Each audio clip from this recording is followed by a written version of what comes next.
Well, good morning, Port Isabel High School. Good morning. Oh, you can do better than that. Come on. Good morning, Port Isabel High School. Make some noise. There we go. My name is Jose Luis Lopez, and I'm with Workforce Solutions Cameron. And I'm so excited to be here today, guys, for the following reasons. One, because it's our first of many forums to come. As you can see, we have the Hospitality and Tourism Forum for you guys today. We have a special treat for you guys, believe it or not. First of all, I want to thank a couple of people for making this happening today. First of all, Dr. Roach. I just want to say thank you to our guests for coming out here and being willing to give up some of your time and speak to our students and impart some little bit of wisdom on them, for them. And our students, thank you guys. I know this is kind of a last minute situation and some of you are like, oh my goodness, what's going on? But I appreciate y'all being here. I think it's going to be a very informative session with these individuals here to talk about their experiences. And then we have another gentleman that's going to do an outstanding job of speaking to you about life circumstances. So appreciate it very much, Mr. Lopez, and thank you all for being here. Thank you for having us, Dr. Roach. Second of all, I want to thank somebody also that makes this happen, and we constantly are working with him. You know him, Mr. Barrera. Good morning, everyone. First of all, like Dr. Rose said, I hope we didn't catch you off by surprise, but I'll tell you what, you're going to be really, really surprised at what we have to offer you today. Being involved myself, back then when I was a little bit younger, okay, back, working in Louis' backyard, the hotel industry, hospitality industry, and tourism industry, it was a blast. I mean, I enjoyed it. I met a lot of people, made a lot of money, and you can do a lot in this industry. As a matter of fact, I have one of my presenters here today. He was one of my former students, and it's glad to be here. That way I can start saying, he's getting older, but I'm still here at the high school. So you guys will be leaving here, you seniors, and I'm still going to be here. So that you guys will be getting a little older, and I'll still feel younger. So first of all, but thank y'all very much for being here. And any questions, guys, ask them, ask them, ask them. It's all beneficial to y'all. And y'all have a great day. Thank you. Thank you, Mr. Barrera. Also, I want to thank a couple of people. First of all, our panelists for taking time from their busy schedules to be here. Also, my team. None of this would be possible without my team. Let me introduce you real fast. Miss Luciana Morales, our project manager. Mr. Ruben Villegas. Mr. Manuel Morales. And also Mr. Jonathan Cruz. Not only that, but we also have a very special treat for you guys. We have a motivational speaker. Okay, I'm going to save that for the end. But you can say hi to him right now. Please, Mr.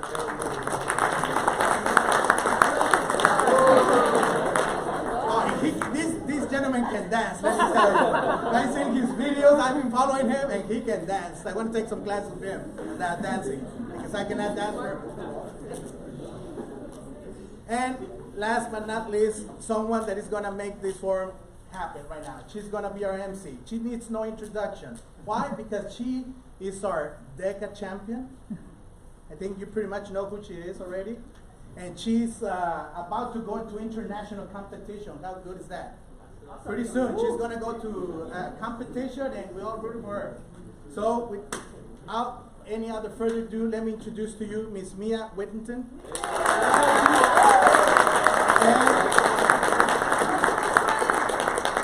Guys, enjoy the forum. Thank you. This is for you guys.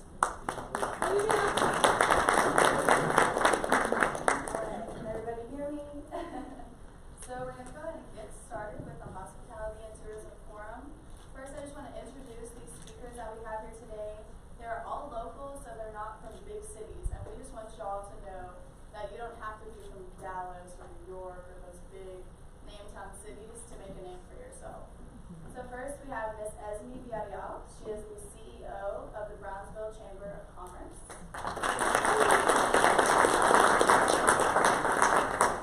Then we have Mr. Cameron Salazar. He's an executive chef, but he is also the vice president of Dirty House. Next, we have Mr. Felix Espinoza, and he is with the Brownsville Conventions and Visitors Bureau.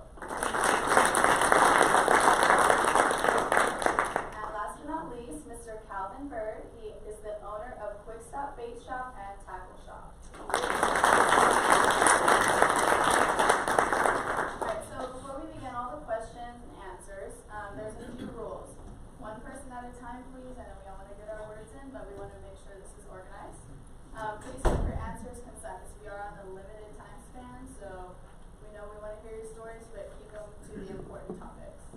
Not everyone needs to answer every question, so if you don't think you have anything to impart on us today, just politely pass it on to the next person. Be additive. If you agree, say so, and then go ahead and move on to your next point. Also, keep it conversational. We want to hear everything you have to say, but we want to generate light, not heat. So let's have a healthy discussion here. And also, no promotion. So let's begin. First, we want to know what's your story. So go ahead and introduce yourself, your name, role, where you're from, and give us a glimpse into your professional accomplishments, aspirations, and your current professional role. So we'll go ahead and start with Ms. Esmy Villarreal. Good morning, everyone. Buenos dias. Good morning. Buenos dias. Buenos dias. Thank you for the opportunity to be here today. Again, my name is Esmeralda Villarreal. I do go by Esmy. I am the very proud president and CEO for the Brownsville Chamber of Commerce. I am the youngest president and CEO woman for the Brownsville Chamber of Commerce and the 4th president, so I'm very proud to be here with you guys today. I actually was part of the hospitality industry for about 13, 14 years.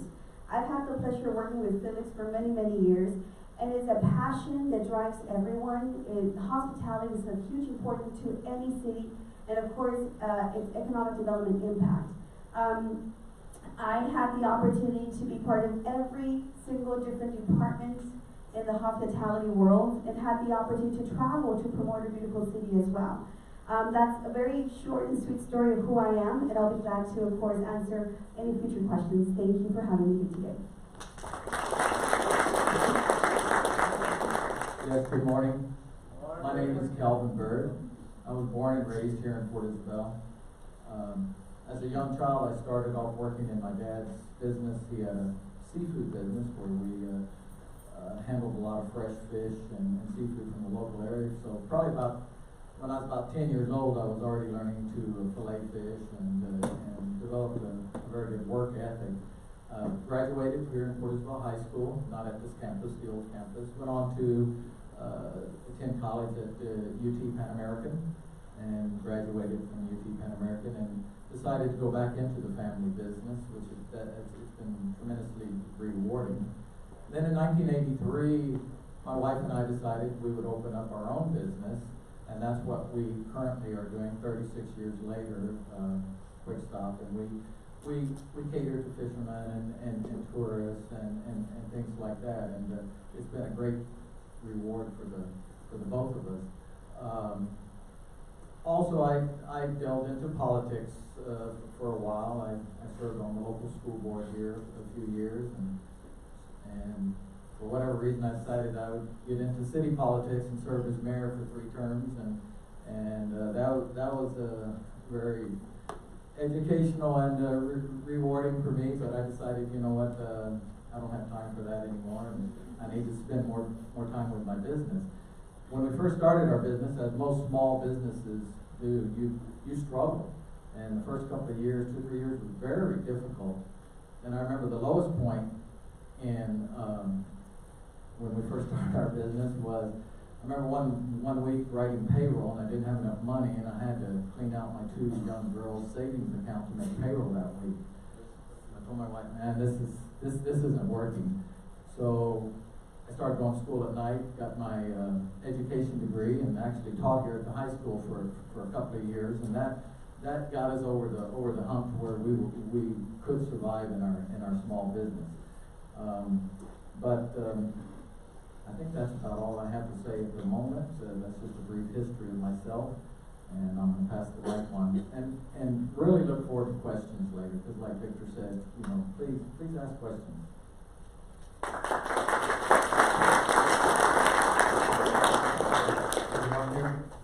Can you hear me? Yes. Okay, my name is Felix Espinoza Jr. And I just realized that I've been involved with the hospitality industry since high school. I worked at Baskin-Robbins. I worked at Burger Chef that some people don't even know existed here. I left to the military. I came back, and I continued in the hospitality industry. I am the administrative manager at the Brownsville Convention Visitor Bureau. I have one of the most exciting jobs ever. Out of the 7 jobs I've had in my life, this is the second best. I get to travel to Texas and promote the city of Brownsville. I'm leaving this week to Dallas for a promotional. I'm going to Houston to promote Brownsville. But when I promote Brownsville, I actually promote the entire Rio Grande Valley, because sometimes I'm the only one there. And I get asked questions about what is there to do in South Padre, in Boca Chica, in McAllen. Even though I don't live there, I know my area, and I'm so proud to be able to do that. So I'm excited to be here today, and hopefully I'll be able to answer a lot of your questions today about the hospitality and tourism industry.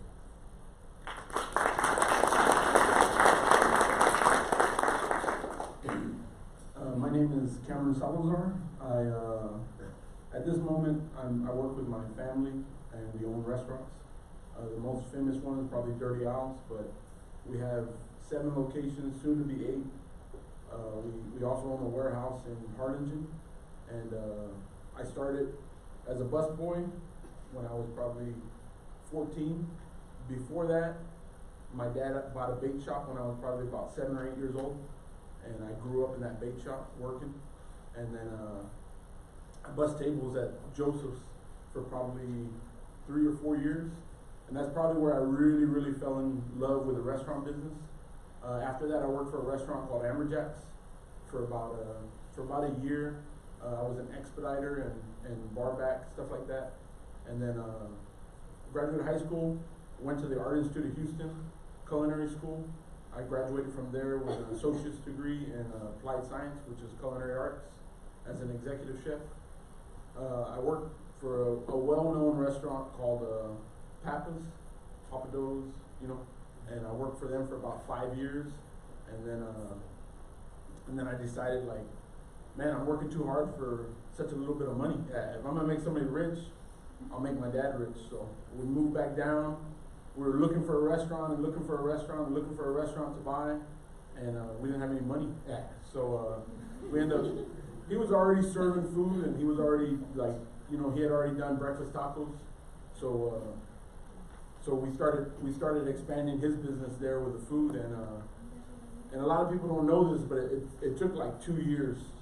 Because it's a bake shop, so it took like 2 years for people to accept my food, and when it finally took off, it took off, and that's what I've been doing for the last 12, 13 years, is working with him, building our restaurants and developing our restaurants and maintaining our restaurants. So that's me.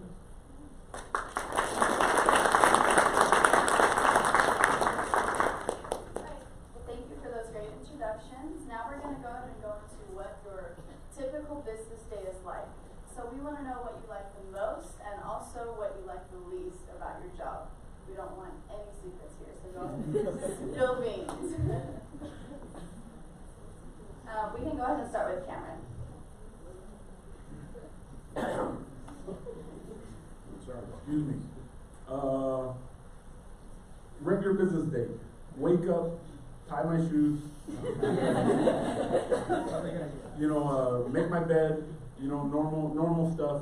The first thing I normally do now, and my wife hates it, is I get on Facebook, because I feel like that's like the beginning of the thing. So I check my reviews from the night before, and I if I have bad reviews, I try to real quick make comments back to the person that made those reviews, and then that's my morning routine. My kids are getting ready, bam, send them off to school, jump in the car. While I'm in the car, I got my brother. My brother's a CFO, right? Chief.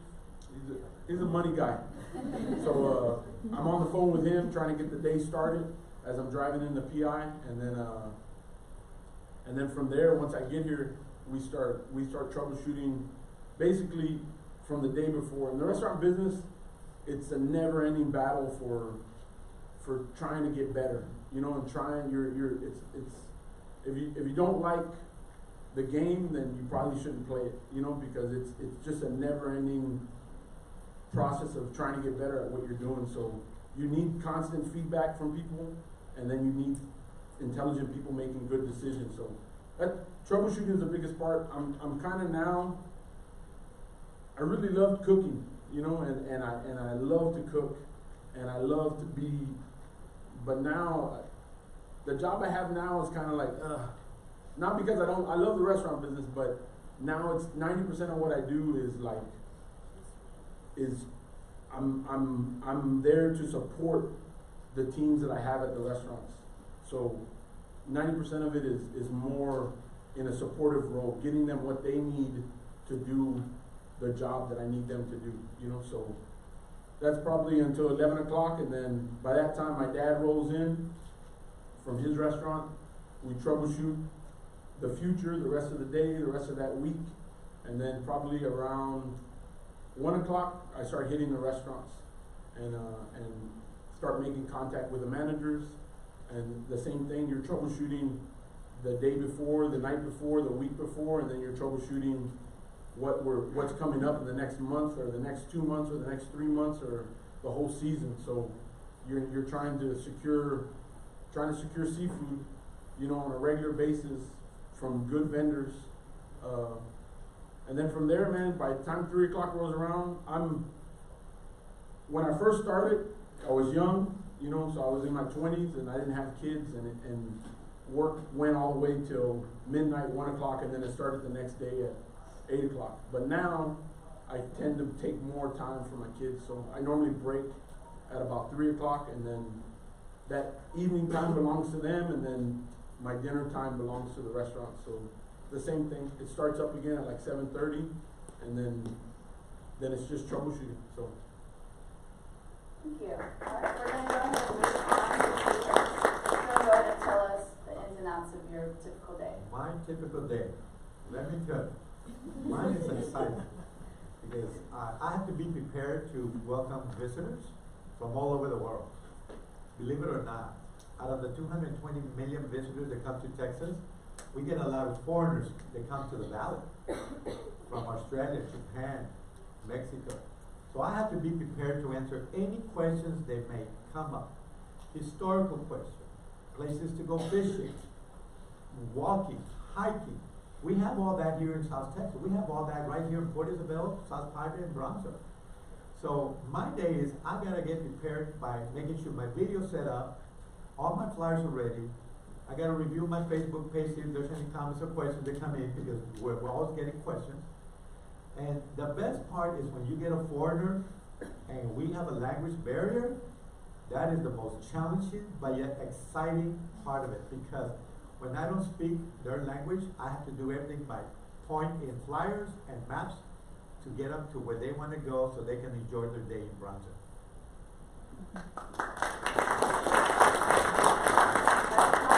We're going to end this question off with you. Just go ahead and tell us what your typical business day is like.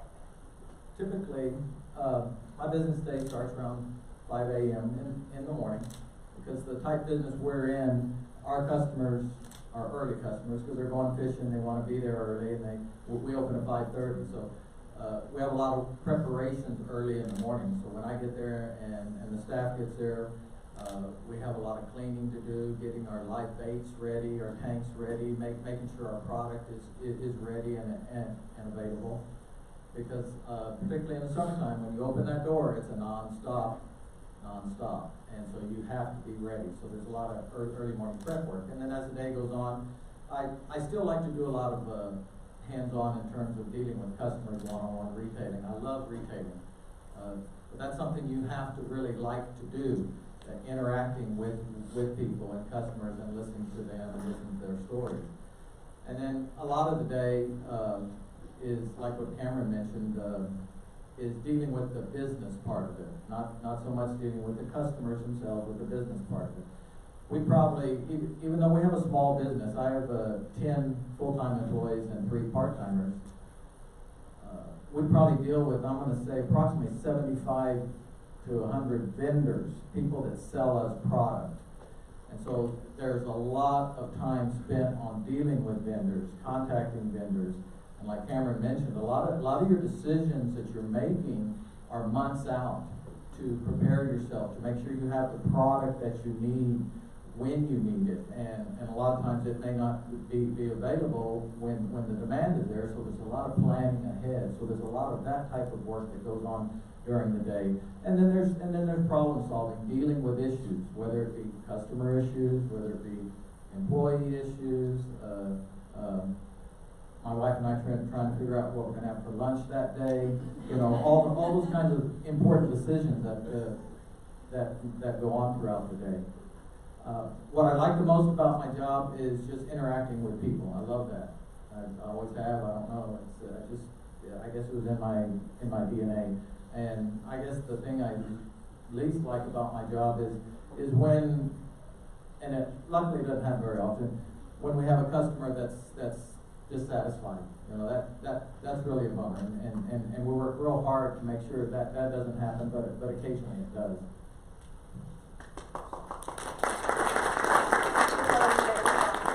We're going to go ahead and start off the next one with Esmy. So I want you to tell us how the hospitality tourism industry has changed in the past decade. Also, let us know what opportunities are available in this region for this industry. In fact, I have not been part of the hospitality industry for about 4 years now, but I have direct contact with our hoteliers and of course our Visitors Bureau. As I run the Chamber of Commerce, I actually the Chamber hosts and serve over 600 businesses, all different types of businesses from small, larger corporations. But we have the ability to have direct contact with our hoteliers as they're members of their chamber, and of course, a daily basis communication with Felix at BCBB, as it is very, very important to showcase our business. Now, my experience as working in hospitality for over 13 years is different than what it is now. I do see there's a great advantage in our beautiful region, the whole South Texas area. As you all may know, Brownsville is the future site of SpaceX, and there's many new companies coming into the area that will attract a lot of visitors. It is our understanding there's an estimated 12,500 visitors that will be coming down to Brownsville. Not only does that benefit Brownsville, but it benefits the whole region. All these visitors will come to the island, and of course spend and invest in the beautiful island that we have here, and all over the whole South Texas region. Now, there's opportunities, and when I say opportunities, it goes back to our students. I think it's a great time to trigger a spark and interest amongst the youngest and brightest students that we have, which is all of you present here today, to really comprehend the importance of tourism and hospitality. You may not think what happened, or you may not know what happens. I think it's important that we showcase and have hands-on practice and of course display of what happens. And when I say this, you may not know that there's different types of hotels in the industry, from a limited service to a full service hotel, which typically here at the island we have many with full restaurants, bars, banquet areas. Limited hotels are those that just, of course, may have just the room itself. There are extended stay hotels also, which are targeted to people that are here for more than 2-3 months. They have kitchenette areas. It's more like a little home away from home.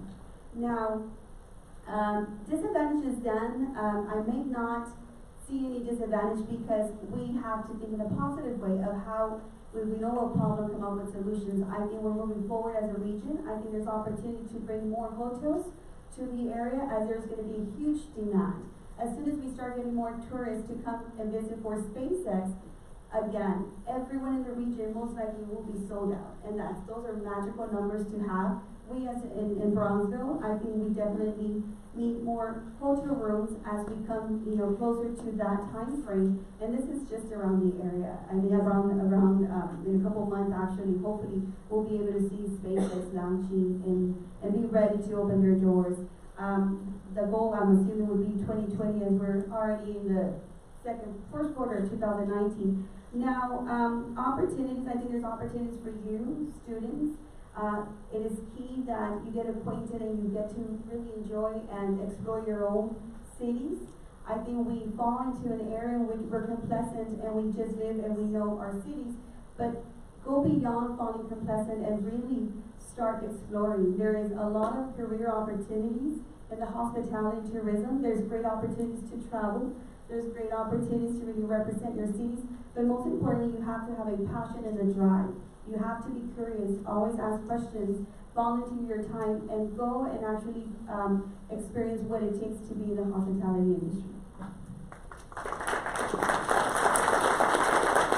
going to pass it over to Cameron. If you could go ahead and tell us a little bit about how you have seen changes happen in the past decade in your industry. As far as the food goes, people's tastes are changing, and the people are traveling a lot more, so they're putting a lot of pressure on restaurants because they're wanting new items, new dishes, new flavors, things that they had never. Even the environment, the staff, they want what they see in other cities and other countries. So it's a never-ending, change that you're having to do. But then at the exact same moment, you're having to make things really familiar to people, because people don't want something that's so unfamiliar to them that so it's just give and take at all times. So that's the good and the bad. That's what the exciting part is about the restaurant business, is because there is so much change.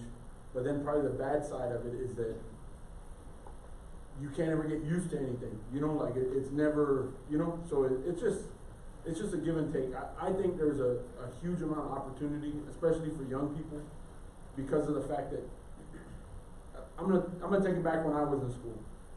Everybody wanted me to figure out, what are you gonna do for the rest of your life? What are you gonna do for the rest of your life? And it's kind of like restaurants, they don't have to be the forever thing. They're so comfortable, and it's so easy to make money, and it's so easy to learn it. If you just apply yourself, you can develop a great little career until you figure out what you want to do. That was the beautiful part for me, is that I fell in love with it after I did it. I just did it because I needed the money, because growing up in PI, that's the opportunity. So in my mind, good and bad. We're going to go ahead and finish this question off with Felix. Alright. I'm going to give you some numbers of some visitors from our 2012 report, so you have an idea what the tourist industry, how it impacts Texas. Okay? We have 220 million visitors that come to Texas. 70% of those are here for leisure, for vacationing. Okay? 30% are just business travelers from within Texas, from outside the area. Okay? 8.2 million travelers came to Texas in 2012. Okay? They spent about $5.3 billion in the tourist industry. The tourist industry consists of hotels, restaurants, and shops. So if you work in any of those areas, you can be direct contact with customers. And those customers are from out of town. So the hospitality, the way you treat them, is going to make the impact in our community. So it is vital for all of us in this industry to welcome those visitors, be nice to them, be kind to them, because they will come back. When they come and visit, they're going to be investing money in our community, which means your business or the business you work for is going to make money. And the owners are going to appreciate you when you are nice and welcoming these visitors. That is the big economic impact in our community. Who are the visitors that come to Brownsville or to the Valley or to Texas? Mexico is one of our largest travelers that come in here. Canadians, Australians, from Japan, okay? Germany, Brazil. I've had the pleasure of meeting some of these people from there. So it is exciting to be in this industry. You get to meet people. I've got a lot of good friends now that are Canadians. Some of them, we have a language barrier. They speak French Canadian. I don't. But we still hang out together. So it's a lot of fun. And like I said, this is the best job I've ever had, because I get to meet people from all over the world in the city of Brownsville, in the valley. You know, that's the fun part about the industry and the hospitality industry. We work together and we link together. So join us in this field and be part of it. But make sure, like Esmy said, you got to love people, you gotta love your job. And learn something about your environment as far as natural history, because you can actually be an ambassador for your city by sharing your experience and your thoughts, like, oh, besides my restaurant, there's another little Mexican restaurant down the street, or you know what, you like nature, go over here, go to the beach, or you like turtles, go over here. If you learn a little bit about your surrounding area, you become a very valuable ambassador for your area and your community.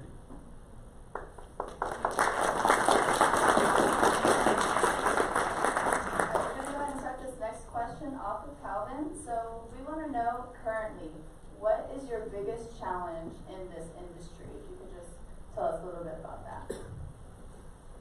I would say one of the challenges I see for the industry as a whole is the population growth here in the valley has exploded. Population of Texas has exploded. And so that's a good thing in that more and more people are coming to our area. And one of the reasons they come here, I feel, is because of our natural resources. We have the beach, we have the water, we have fishing, we have birding, and all of those great things, all the water sports that people like to do. And so with the increased demand, that creates a major strain on our natural resources. And so it's critical that we keep that in mind, and we find that balance, and it's a fine line. It's hard to strike that balance between keeping our resources what they are, because that is why people come here, but yet at the same time being business friendly and deciding what kind of development is good for our area. And so that's a major challenge, and we see that, and we have to address that all the time. You know, what is that balance? Should we allow this sort of development take place? Do we think that that's going to be detrimental to our environment and to the things that people come down here for? But yet at the same time, you don't want to be anti-development or anti-business. So you have to use a real common sense approach, and that's a classic challenge that goes on, and it goes on here in our area and other areas too. So to me, that's a major challenge that we're always faced with, and it's only getting harder and worse because, again, the demand on our natural resources. Victor's a fisherman, a guide fisherman. He knows firsthand the stress that goes on in our bay system from the increased fishing in our area. That's one example. So we have to manage that industry well to make sure that that's available to you and your children to come. People come here because of what we have, but I wanted to pick up on something Felix had said, that, you know, we're all ambassadors in this industry. What I try to impose and teach to our employees that, you know, when the people walk in that door, they are visitors to our area, and they want your attention. And nothing frustrates a person the most when they walk in a store or an establishment, and the employees really don't want to give them the time of day or don't want to take the time to converse with them. They want you to converse with them.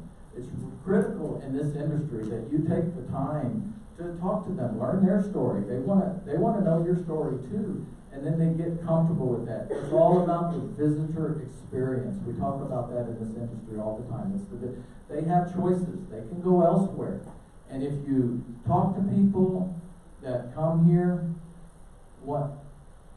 the main thing that I get from them is the reason they come here is because of the people. The people are friendly. They love the people here. You know, that's the main thing that we have going for us, other than our natural resources, is you and I and everyone here. So that's real critical.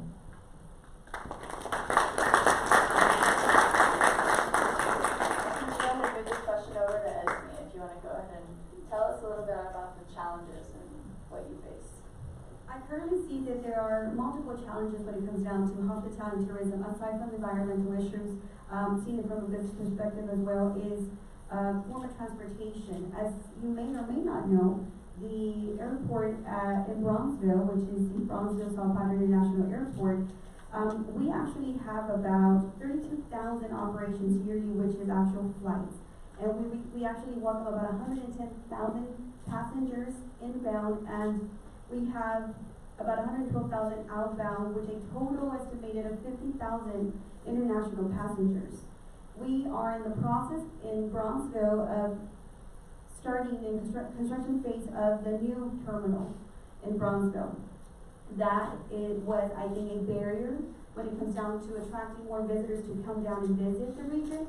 With a new terminal, we'll be able to capture more visitors to come down directly to Brownsville, and many of those passengers do come to the island and throughout the whole region, in fact.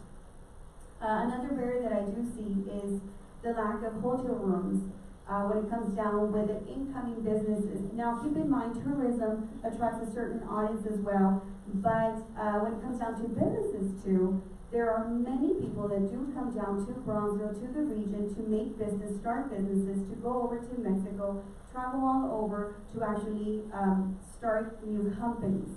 Now, with that in mind, you have to keep an open mind to the possibilities.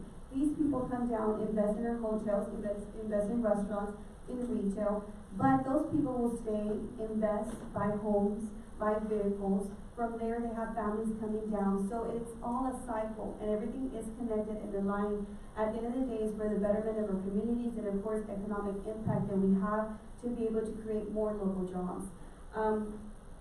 Another thing that I do see is that is actually not a disadvantage, but actually a great challenge to have is the change of audiences. We have very young people in our area, and with that in mind, it's a great opportunity again to call out for those that have an interest to really get acquainted with what this industry is.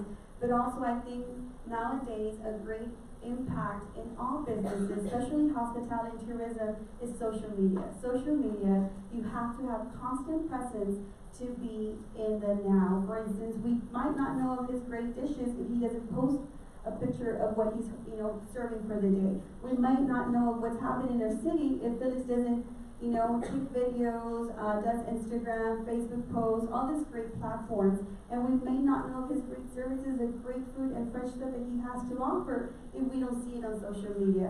I think it's a great opportunity nowadays to really take advantage of all those free resources available for businesses, hotels, and restaurants. I think all of you, maybe not all of you, because I've heard that many of you through your generations are not really into Facebook, more of Instagram and others. We, the older folks, love still a lot of the Facebook. Not as old, Felix, not as old. But what I'm saying is there has to be a great combination of all platforms. When I was in hospitality, the key, and it continues to be, the key factor to success is customer service. The key factor to success is you, that first person welcoming everyone with a great smile, a genuine care to those that come, because it is you that make the difference for them to want to come back to our region.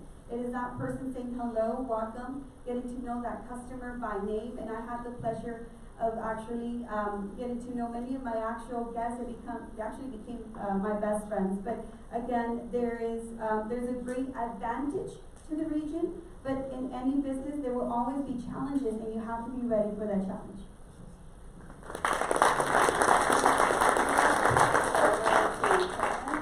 Tell us a little bit about the challenges that you face in the restaurant business. Cameron. Yes, please. Challenges in the restaurant business. I feel like I've hit them already, but I mean, it's just trying to get the products people want in front of them. The advertising, like what she was saying a minute ago. It's you got to wear a bunch of hats. Like you can't just go to culinary school and say, I'm gonna open a restaurant. I mean, you go to culinary school and be a chef, but actually owning a restaurant, running a restaurant, building a restaurant, I mean, you gotta wear a marketing hat.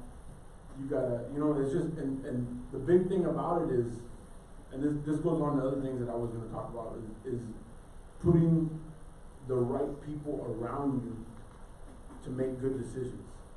So you don't have to be the marketing genius, and you don't have to be the chef, or you don't have to be the financial guy. It's just, are you able to make good decisions and pick the right people to bring into into your family.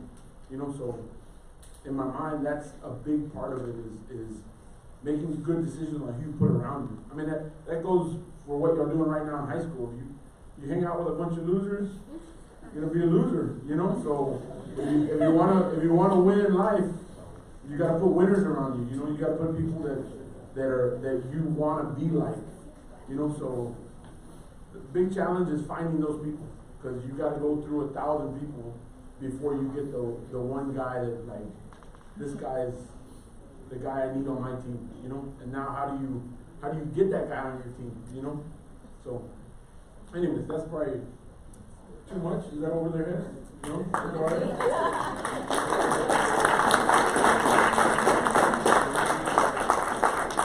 We're going to go ahead and move on to the next question. So we want to know, what skills do you need to succeed in the industry that you all are in? Obviously, we have a variety of industries here that you all are representing. So I want you to tell us a little bit about the individual skills that we should take part in to be able to be successful in any of these fields. My current industry, or There you go. Again, I represent multiple industries. I am the Brownsville Chamber of Commerce. We are the Brownsville Chamber of Commerce. What it takes is ganas. You know what that means? Yes, a lot of it. Yes, it takes drive, it takes passion, it takes the ability to be open-minded, to constructive criticism, to be able to grow.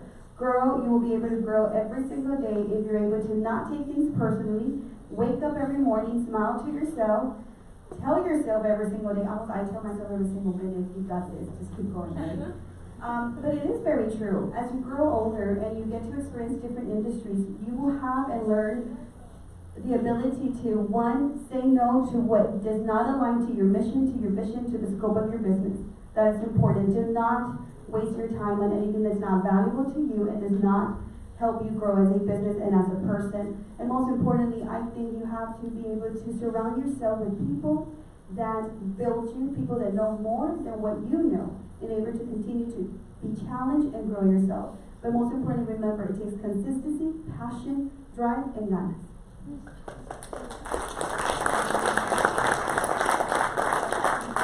I think the skills that we're all going to mention are going to be fairly similar, but I think they're worth repeating.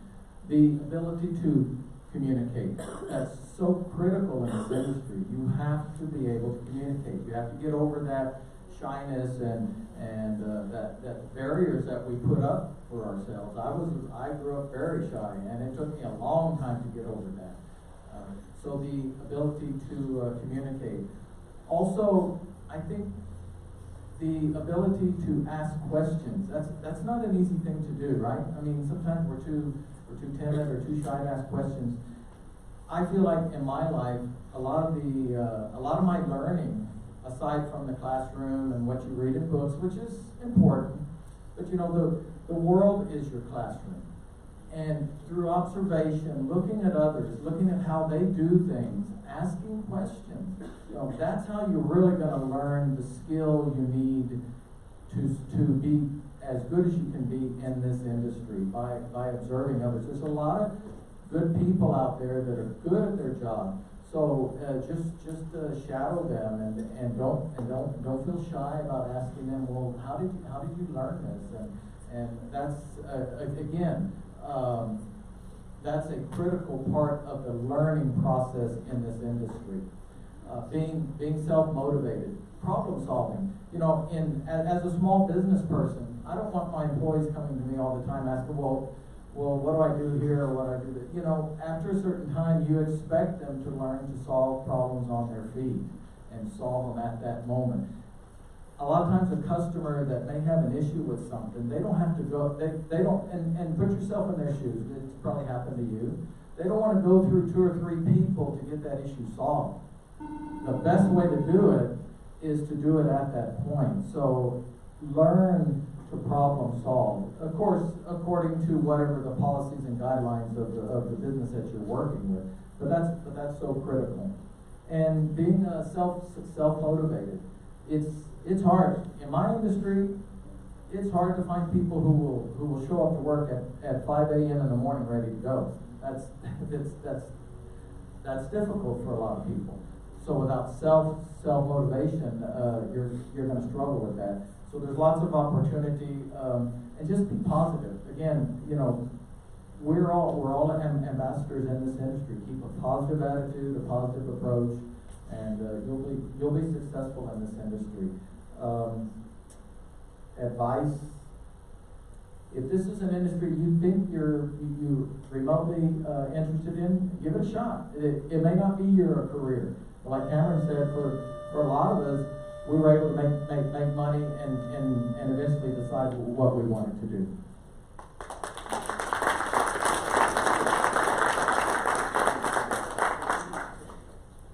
Check your local community college, your resources, because there's actually classes out there on tourism now that wasn't existing 15 years ago when I started the industry.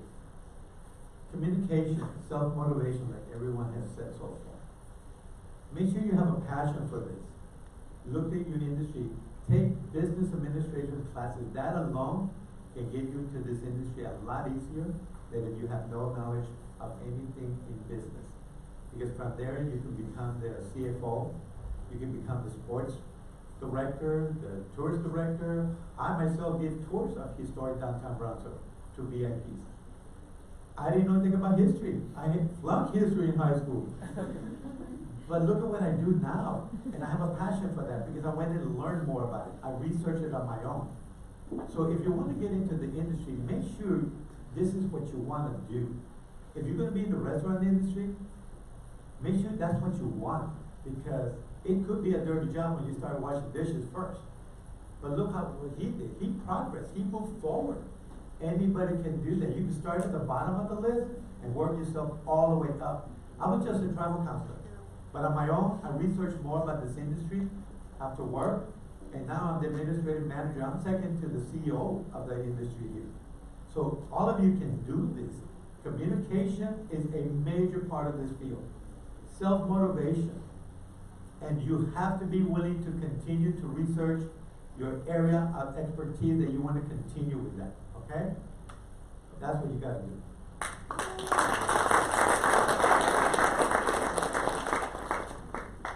If I can just reiterate what they all said. While you're young right now, ask 1,000 questions. People are willing to give you the answers. As you get older, people are I don't know about everybody else, but people are less likely to give you that answer. It sounds crazy, I know. But as you get up there, people start being, why are you asking me this? You know, like, what do you know, and I just want to learn, but a lot of times they don't want to help you learn. But as young people, the way you are right now, a lot of times you're really shy. Ask 1,000 questions, man. People love to help young people. As you get older, they won't give you the right answer, or they send you down the wrong road, so ask a lot of questions.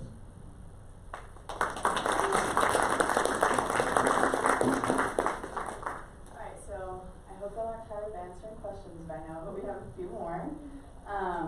So basically, what are some common misconceptions that people may have going into this industry? I know some people have their opinions, but kind of tell us what's true, what's not true about what people tell you or what they think about what you do. Everyone thinks that we're always in parties.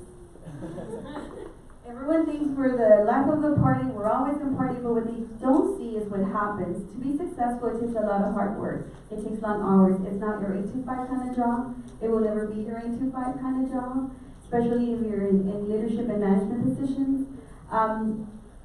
They think that it's always fun, and it's not. It is a very hard industry where it takes a lot of dedication, long hours, a lot of communication, understanding, working, and many people think that it's one person that does a job, and that's a misconception. It takes a huge team to create what you have. When you guys go into a hotel, you see someone smiling, you see this, but what you don't see is our housekeepers cleaning those rooms. You don't see the GMs working long hours trying to figure out how to pay payroll, right? You don't see what the chef is doing, trying to continuously be up to date and continue to be able to capture new clients, because guess what? We all get bored of the same thing every single day. So you constantly have to be changing yourself. But I think that's the biggest misconception that there is, that they think it's just fun games, and it's not. It's a lot of hard work, a lot of dedication, very, very long hours. And you said something about being young in your 20s and, now being older. I don't want to reveal my age, but I'm not that old. But, as you grow older, your hours become longer, and a disadvantage of this industry is the hours, the ability to be able to separate family time from your career. So if you have an interest to continue, go down this route, make sure that you enjoy life, but you most importantly get to understand that life is not just about work, and family is your priority. You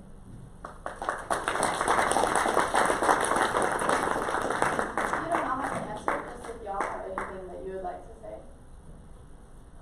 The hardest part about the industry is the media information that is out there. Each and every one of you has seen the media about the negative images of a region. Controversy, the border fence, the border wall, the immigrants coming from South America. Everybody's getting a different view of that. And in reality, it's safe here. It's fun. There's nothing wrong, but how do you change that for the media? My biggest challenge is when I speak to a meeting planner from outside this area, the first thing they ask me is it safe there? Yes, it is safe. I go downtown Brownsville a lot, even in the evenings. I go eat at the restaurants down there. That's the hardest part, is when I have to convince a meeting planner to bring a group of 400 to 500 people to Brownsville for a conference. That's my biggest challenge. I have to show them videos, I have to show them, but the media said this. I said, yes, but don't listen to the media, listen to me. I live here, I walk the streets here. All of you walk the streets. You know it's safe. That's the biggest challenge that we have, And I don't let that be an issue to me. I will fight it, and I will be as positive as I can to convince them that it is safe. And if they want to build that border wall, guess what kind of border wall I want? I want something like the Great Wall of China, so I can turn it into a tourism attraction. Wouldn't that be great? And if they want to build that wall, fine, build that wall. But make it like the Great Wall of China, because then we can turn that around in a positive way and make it into a major tourist attraction that we all win.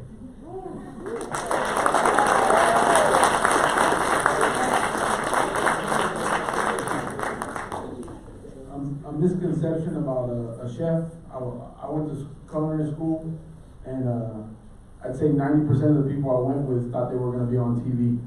Like they all were like, oh, I'm going to be this TV chef, and the Food Network is going to pick me up, and I'm going to cook all over the world, and I'm just going to, life is going to, people are going to prep my stuff and do my dishes, and I'm just going to sit in front of the camera, and 90% of those people are back doing what they did before they went to culinary school. Because the industry is not, the chance, it's 1 in a billion for you to be on TV, on the Food Network. I mean, you need to do it because you love it. You need to do it because you want to do it. If you think you're going to get famous and be on TV, or even if you think you're going to make a bunch of money, be a waiter. Waiters make more than the chef, I promise you. Like, chefs are overworked, underpaid. To me, jobs that you love to do sometimes don't have the benefits of other jobs. So make sure you really love doing it before you that's why you're young. Go, do a internship, work anywhere. Work at, like I've heard people tell me, work at Olive Garden. Work somewhere before you spend the money on culinary school, or before you get real. I mean, I've had people, my dad's gonna loan me the money, and I'm gonna open a restaurant, and I'm like, you've never even worked in a restaurant. What are you talking about? Like, don't do it. So in my mind, the biggest misconception is go out and do it, make sure that you love it, and before you get in too deep, so.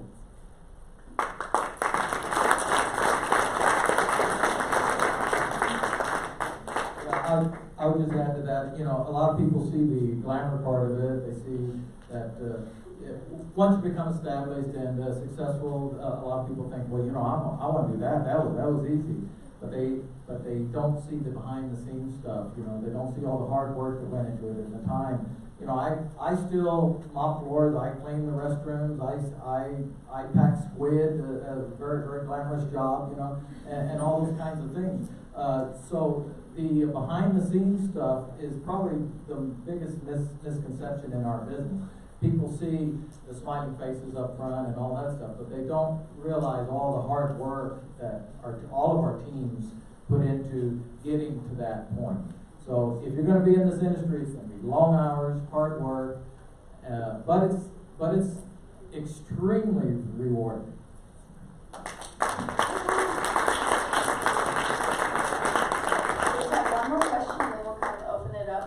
From the audience, but is there anything else that y'all want to say?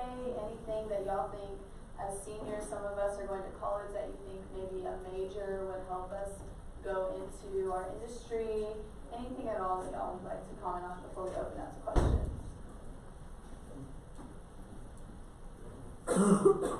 I'll just set it out for you real quick. Restaurant industry, beautiful for college kids to go into because of the schedule. You're allowed to make a lot of money off time periods. So you can go to school, you know, and where you can't normally work a regular 9 to 5 job because that's the time that you're in school, you can work in restaurants. And then the beautiful part about restaurant, again, is the schedule. You can go to your, you know, where a regular job, Monday through Friday, 9 to 5, you can go to your manager and you can say, look, I got my finals coming up. I need to study for my finals. Can I take these 3 days off, or can I take these 4? And the restaurant industry is so valuable in that aspect that for college kids that you can flip and move your schedule the way you want it. And you know, I've got kids that work for me that they started working their senior year. They go to San Marcos. They call me up. They say, hey, I'm gonna be down there for spring break. Can I pick up some shifts? I need some money. You know, yeah, man, come on. You already know the computer system. You already know the food. You know what I'm saying? Let's go. They call for summer. Hey, I'm going to be down there staying this summer. Can I pick up some shifts? Bring it. I love it because in September, I don't have to get rid of you. You know, you're leaving yourself to go back to college. So in my mind, if I can lean you towards that way, the restaurant industry is beautiful in that aspect, that it allows you to go to school and make serious money. You know, like a lot of people will tell me like, oh, well, this job is offering this or this job is offering that. And I'm like, waiters make a lot of money. If you've got a friend that waits tables, ask them. They'll tell you. So. I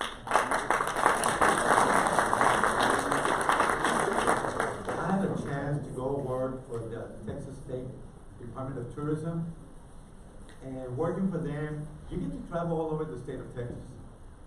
But I chose to stay here because of my region, the history in this area, and being around my own family and friends, and then the individuals like you that want to get into the industry. It's the fun part about it. And I still get to travel quite a bit. So once you get into this industry, in the tourist industry for the Visitors Bureau of Tourism, as your time goes in that industry, you're going to move up in rank, where once you get in a higher position, you're going to get to travel all over the state. I've traveled a little bit outside the state of Texas promoting the city. Areas that I've never been to. So is this industry really fun? You better believe it. Especially when you get to travel and you get to talk about your own area and promote it. That's the fun part. And that's when you feel that I've achieved something in my life. Talking positive about your community, your history, and your city.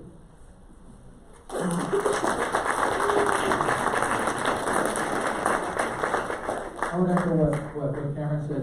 The nice thing about this industry is if you decide to go on to college or a technical school, or you don't go to either one of them, you're still trying to figure things out. This is a great industry to get your feet wet, get some work under your belt, some valuable learning experiences, and making some good money.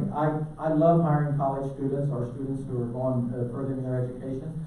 I currently have 3 on my staff, and like Cameron said, we're all willing to work around your schedule.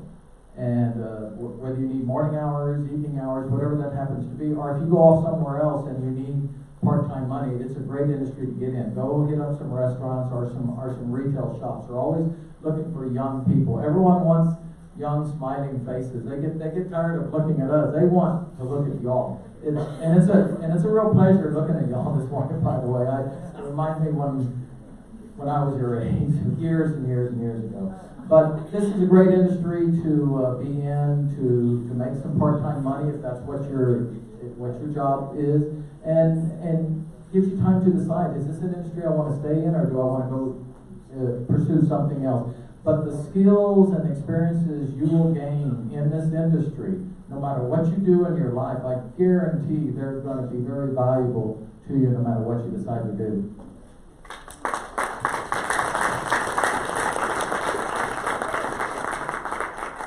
I think it's important, it's very important today to really, if I have to say something, and I would like for you to take something with you today, is the importance of finishing school, one, graduate from high school, which many of you are about to, and congratulations. And secondly, be sure to find balance, and you will never find a balance, just so you know. It's hard to find balances, but make education your priority. With the current and future workforce, everyone needs to at least have a GED, a high school diploma, but those careers that you're looking forward to require a bachelor's, possibly a master's, or more. I myself, it was very hard going through college because I had to work. And we all come from different walks of life, and it's important to understand that there is no right or wrong time to finish school. I worked 13 years in hospitality. I've been CEO of the chamber for 3 years now, going on 4, and I have 1 year to go to finish my bachelor's. And I'm very proud to say that because I had to be able to provide to my family. I have to find the balance to work the whole day. I used to fall asleep at night in school. I am not joking. I had to wake up, wash my face, go to the machine, get a Snickers, and try to be awake. It is very true. I had some college students tapping on my shoulders like, hey, wake up, that class is going on. And you shouldn't be, embarrassed about it. We all go through different struggles. We all have different stories. Be proud of your own story. Be proud of your family, your background. I will be the first one to graduate from college from my family. So I'm proud to say that. So please continue your education. It's very important.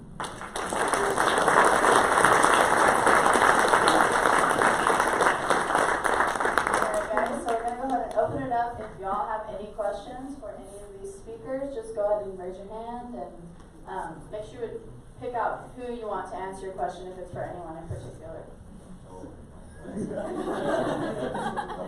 Go ahead. He was expecting to share. It's for the Esmy, right? Yes, Esmy. What's your salary? I can't really say how much, but it's definitely well worth the long hours. But let me tell you, thank you. Don't be driven by salaries. Salaries don't make you happy. Be driven by a passion. Passion is more fulfilling. Anybody else? We have a question over here on the left.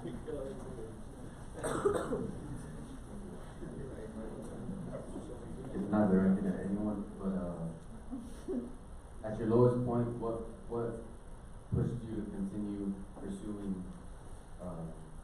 what y'all do? If I may? Everyone goes and has a very low point. It could be, and for everyone it's different because we're all different. Our nature is different. But to me, the only thing that drives me to be a better human, to be a better person, to be a better sister, to be a better daughter, and of course better boss and colleague is my family. Always have someone, you have to have a mentor in your life. It could be a boss, it could be your colleague, it could be your family, but always look up to someone. Because remember that it may sound cliche now, but there's always someone that's looking up to you. And it is very true. It could be your best friend, it could be your little sister, it could be your cousin. But to me, my daily motivation, my fuel is always my mother. That was a really good question. And I'm gonna explain something about that question because I just went through that lowest point in my job. In September of last year, we were an independent agency, and the board of directors made a decision to remove everybody from office. I'm the only left employee where I work, but now I'm part of the city. So switching from an independent agency to a city department-run agency has been very difficult for me. Trying to learn the city policies and rules and regulations that they have, where you can't even sneeze without getting permission from somebody. It's hard. And I went to a down feeling so bad that I thought I wasn't gonna have a job. I did not know where my future in the tourist industry was going to be. What motivated me? The fact that I love my job and I make people happy because I'm a storyteller. When it comes to promoting the city, I have to tell about all the fun stuff in a story format so that I get them excited and motivated and so they can continue to go out there and explore on their own. So I know what that question meant because I went through it very, very hard. To the point where I was starting to get depressed because of that job. I did not want to lose my job, but I did not let it beat me, and I started thinking more positive about it. And now I'm happy because management is like my ideas of what I want to do, and they're giving me the red light to move forward. I'll say real briefly, and I think I mentioned it earlier. My lowest point was in 1983 when my wife and I decided to go into business. I borrowed $214,000, and I mean that's a lot of money today. You can imagine how much that was in 1983. Tremendous risk on my part. I was nervous as heck, and within a year we were struggling as small businesses. And I think I told you I started a little education savings account for my two little girls when they were babies, and I think each one of them had a couple of $1,000s in it. And that one over about a 2-week period when I had to clean that out just to make payroll. That was the lowest point in my life. But my wife stood by me. She said, "We're going to work harder. We're going to work harder." And luckily, I was able to get a job here at the high school for a couple of years to get me over the hump. But it is family that keeps you going. And my wife was my rock. She went into with both my girls. They're 20 months apart. She went into labor at the store while working. And both of my children. That's how dedicated she was.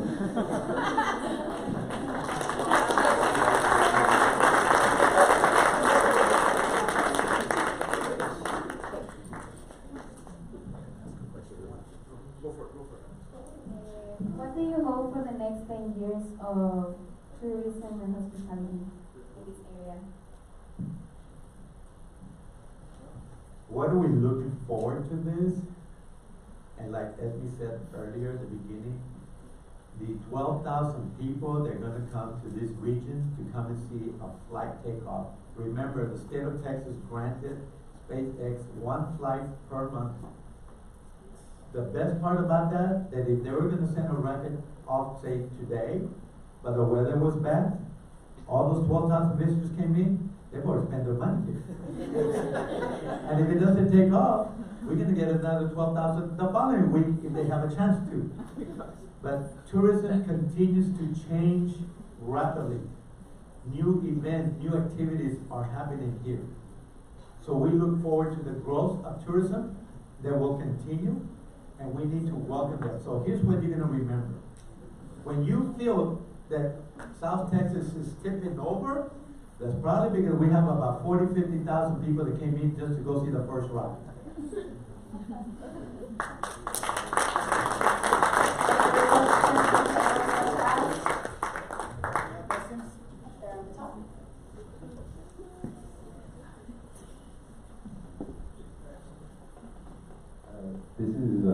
This could go to everyone, but mainly towards Cameron. When you're in restaurants, like doing what you like, were you ever scared that you wouldn't find your passion for the restaurant business, or like you would never find it, or anything like that? You know, probably my senior year down here, my dad is telling me, go get your captain's license. You know, And then he'd tell me, you know, go into AC and restaurants were never like, an on the mind kind of thing, you know. I worked in restaurants, but it never clicked to me that this is what I like to do, you know. And then I finally had my second job at Amberjack's. I ran into this guy. He lives in Los Fresnos now. He works as a chef, but at that time he had just got the job being a chef at Amberjack's, and he kind of gave me my first opportunity in the kitchen. He put me as a prep and a dishwasher, and he worked me like a dog, man, like a dog, like I owed him money, you know. So, and I feel like at that moment, you know, like you do feel like quitting, because you're like, oh my God, you know, like this guy is relentless. I mean, I'm young, I have a ton of energy, I'm amped, you know, and he's working me like you know, like unbelievable. So those moments, they make you feel like, you know. And then probably the next moment, kind of the question is, I remember when I first got back from Houston, and I left my good job. I mean, I didn't get fired, I left it. I gave my 2 weeks. I'm moving back to South Padre. Me and my dad are gonna open a restaurant. So that first spring break, summer, I'm working with my dad, and it's just me and him. And occasionally we'd hire somebody to kind of help us. And we you know, family is relentless, dude. But anyway, so I'm working this kitchen all by myself. We just started popping, and we're feeding a ton of people, man. And all day, every day, every day. You know, and it's like nobody's there to help. There's no support system yet set up, just me and my dad. And I remember taking out the trash, and I'm dragging it, and I'm exhausted. I'm ready to just say, forget it, I'm out of here, dude. Like, I can't take it anymore. I don't have any money, living with my parents, broke, you know, like, and I'd always worked, so I just, low points. And I remember my dad just being, let's go, you know. So in that aspect, that's where you build that love for what you do, you know. So anyways.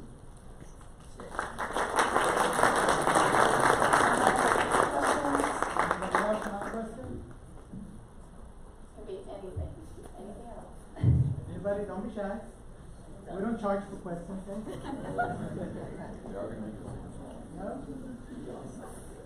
Okay. All right. Well, guys, at this point in time, we want to thank all our guests for joining us here today, for taking time from your busy schedule.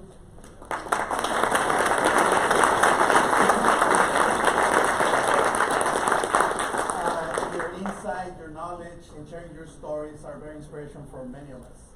And I'm pretty sure all of our students here are going to take away so many things from you guys. Thank you. At this point, we're going to acknowledge them with a little certificate. We're going to give you a break afterwards, guys, so you can take a little break, recess, and then we're going to continue with the forum. Any questions, anybody? Hey, Cameron, you're still hiring, right? Always. If anybody's looking for a job, go ahead and come look for Mr. Salazar. Never ending.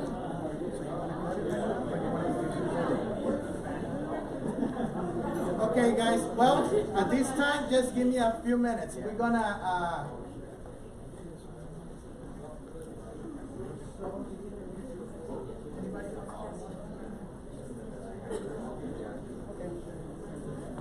well, guys, help me with giving them a big round of applause to all our guests.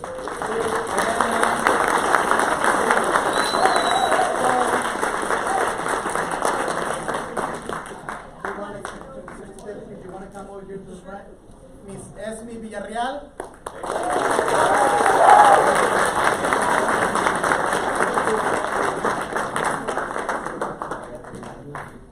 Mr. Byrd.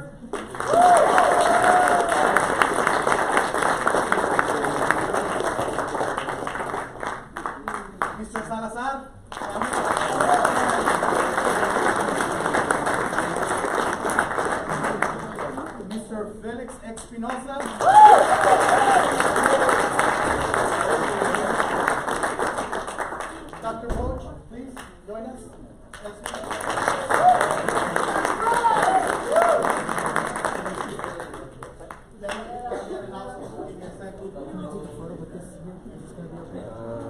Yeah, I can. Might as well since I have him here right now. Mr. Barrera, please.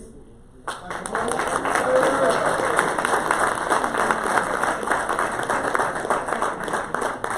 Barrera, thank you, sir. Thank you for everything. Miya.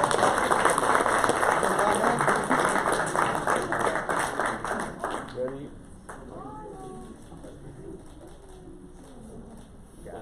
I got one. Thank you, and we'll continue. We'll give you a little break, so if you need to go. Thank you, guys. And also,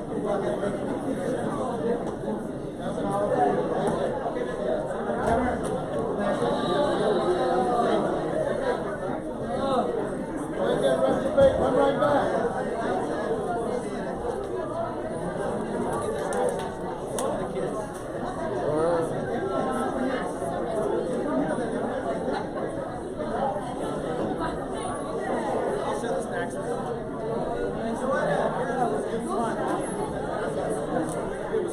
Thank y'all for inviting me. yes, thank you.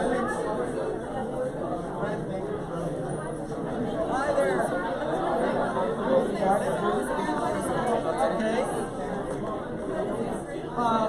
We will start hiring probably in the next, right before summer. Just stop there. Okay? All right, are you a senior?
Go ahead, guys, have a seat, please.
But at the end, you have the opportunity to come and greet him and meet him.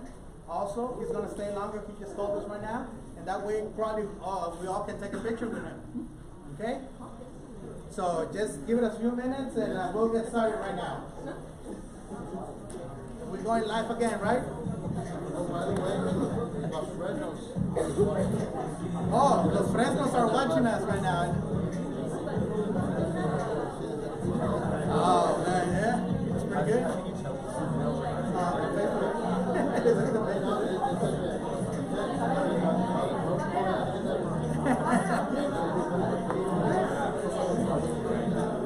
See, Los Fresnos High School is watching. They took a picture when they first came out.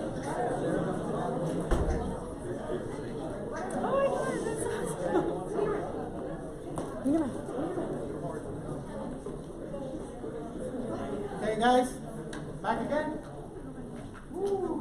Everybody awake? Yeah. Okay, come on, make me believe it. Everybody awake? Yeah. There we go. Good job, guys. Well, like I told you from the beginning, we have a very special treat for you guys today. Okay, so I'm also excited, looking forward to this. We're ready to go. I'm going to turn it over again to Miss Miya so she can make the introduction. Okay, so enjoy. Okay, so our speaker today is Arel Moodie. He's a national best-selling author. He has been a featured speaker at the White House and has been personally acknowledged for his insights on youth engagement by President Obama. Inc. magazine also called Arel a high-energy motivator and named him to their 30 under 30 list of top American entrepreneurs under 30 years old, joining people like Mark Zuckerberg, who is the founder of Facebook. Essence magazine said Arel should be the poster for rags to riches stories. He is America's top young speaker. Arel has been quoted to the New York Times, Business Week, Forbes, Huffington Post, and USA Today. Black Enterprise magazine named Arel as one of their tycoons under 35. Arel grew up on welfare projects in Brooklyn, New York, where he witnessed those around him being murdered and imprisoned. College became his only way out. Using determination and applying what he teaches in his presentations, he was able to build a $1 million event production and education company by his 30th birthday. As a professional speaker, he has spoken to over 500,000 students in 58 states and 5 countries. For fun, Arel likes to dance. He has performed at Madison Square Garden, and his wedding dance video on YouTube has over 3 million views. So, let's give Arel a round of applause.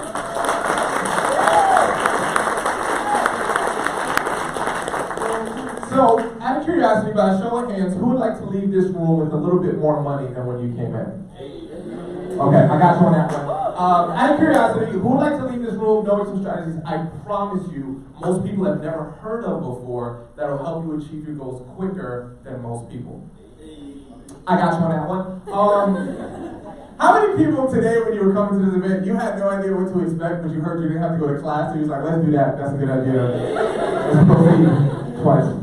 Oh, and you know what? I want to let you know about what we're going to do today, but I can't really do it. I need some help. I need a brave volunteer. Can I get a brave volunteer? Yeah, do you want to come up? Yeah. Okay, come on up. Red shirt, yeah. All right, round of applause so it's not awkward. You want to raise your hand. Wonderful.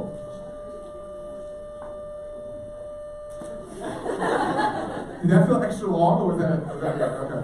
Just out of curiosity, is it easier for you to hear me if I talk like this, or is it easier if I talk like this? Like that. Like this? Yeah. Yeah? Like this? Okay, it's just you, apparently. Who's like now? All right, what's your name? Everyone do me a favor, say hi, Elizabeth. Hi. Now, Elizabeth, I asked a couple questions earlier. I said, who wants to leave here with more money? And everyone was like, me. And then I was like, who wants some great strategies? They was like, word. And then I was like, can I get a volunteer? And you were one of the few people who put your hand up. So you have no idea what's about to happen. Very simple. I'm going to give you a choice. Okay? You have two choices. Choice number one is I have a $5 bill. Okay? So you can take this, you can do whatever you want with it, spend it, save it. Option one. Option two, I have here.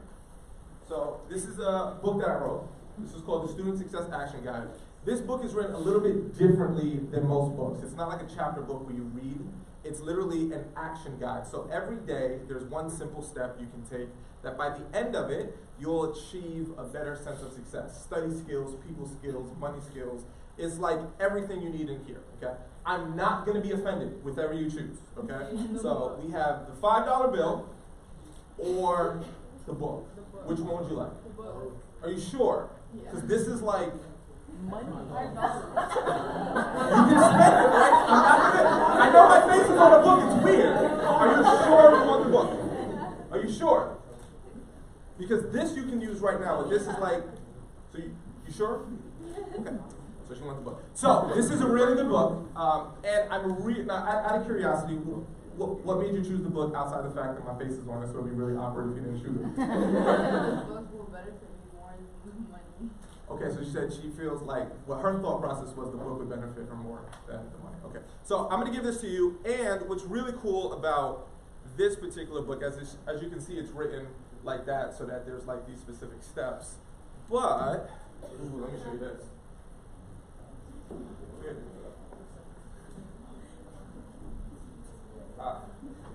There it is. This book is a really, really good book because it has a bookmark in it, which is a $20 bill. So, very good choice. That is for you. Round of applause.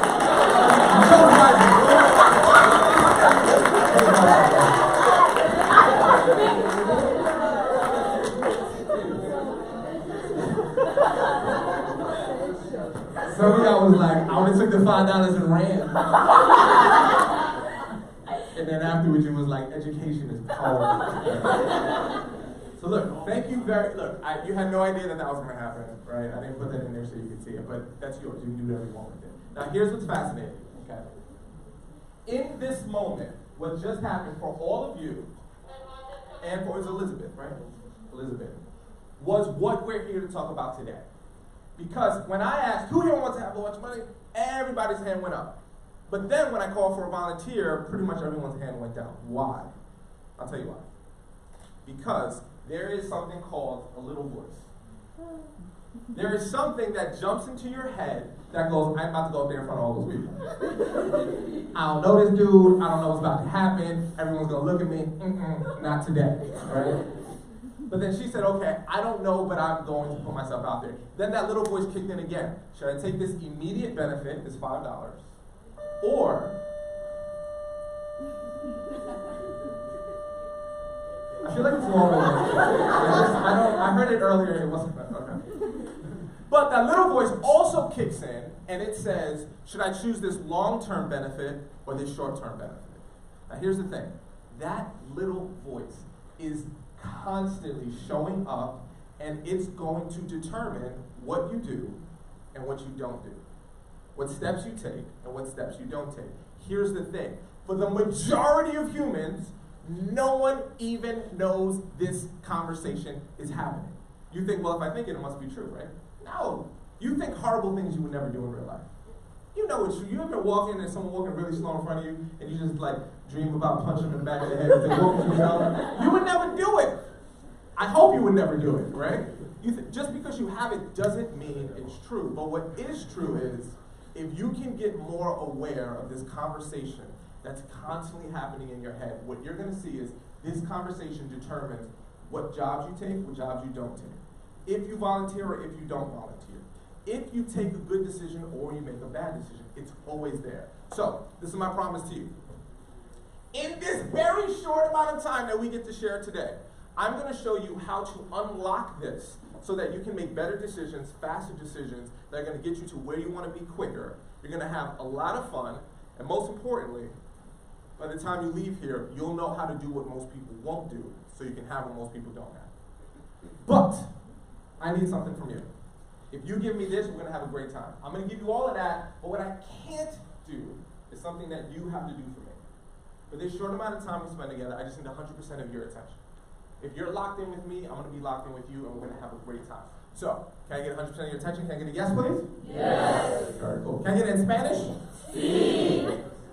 Nice. Now, here's the second part to that. Now, I grew up in the inner city of New York, and I had these dreams when I was younger that I get to travel around the country and come to really, really cool places I never saw before. So to be here with you is just this is part of a dream for me. I know this is everyday life for you, but for me this is really huge. And I wanted to just like say what's up to everybody. I gave a few people a fist bump earlier, but I didn't get to everybody. So if you could just do me a favor, just turn to the person next to you, say you're awesome, and give them a high five. You're awesome. You're awesome.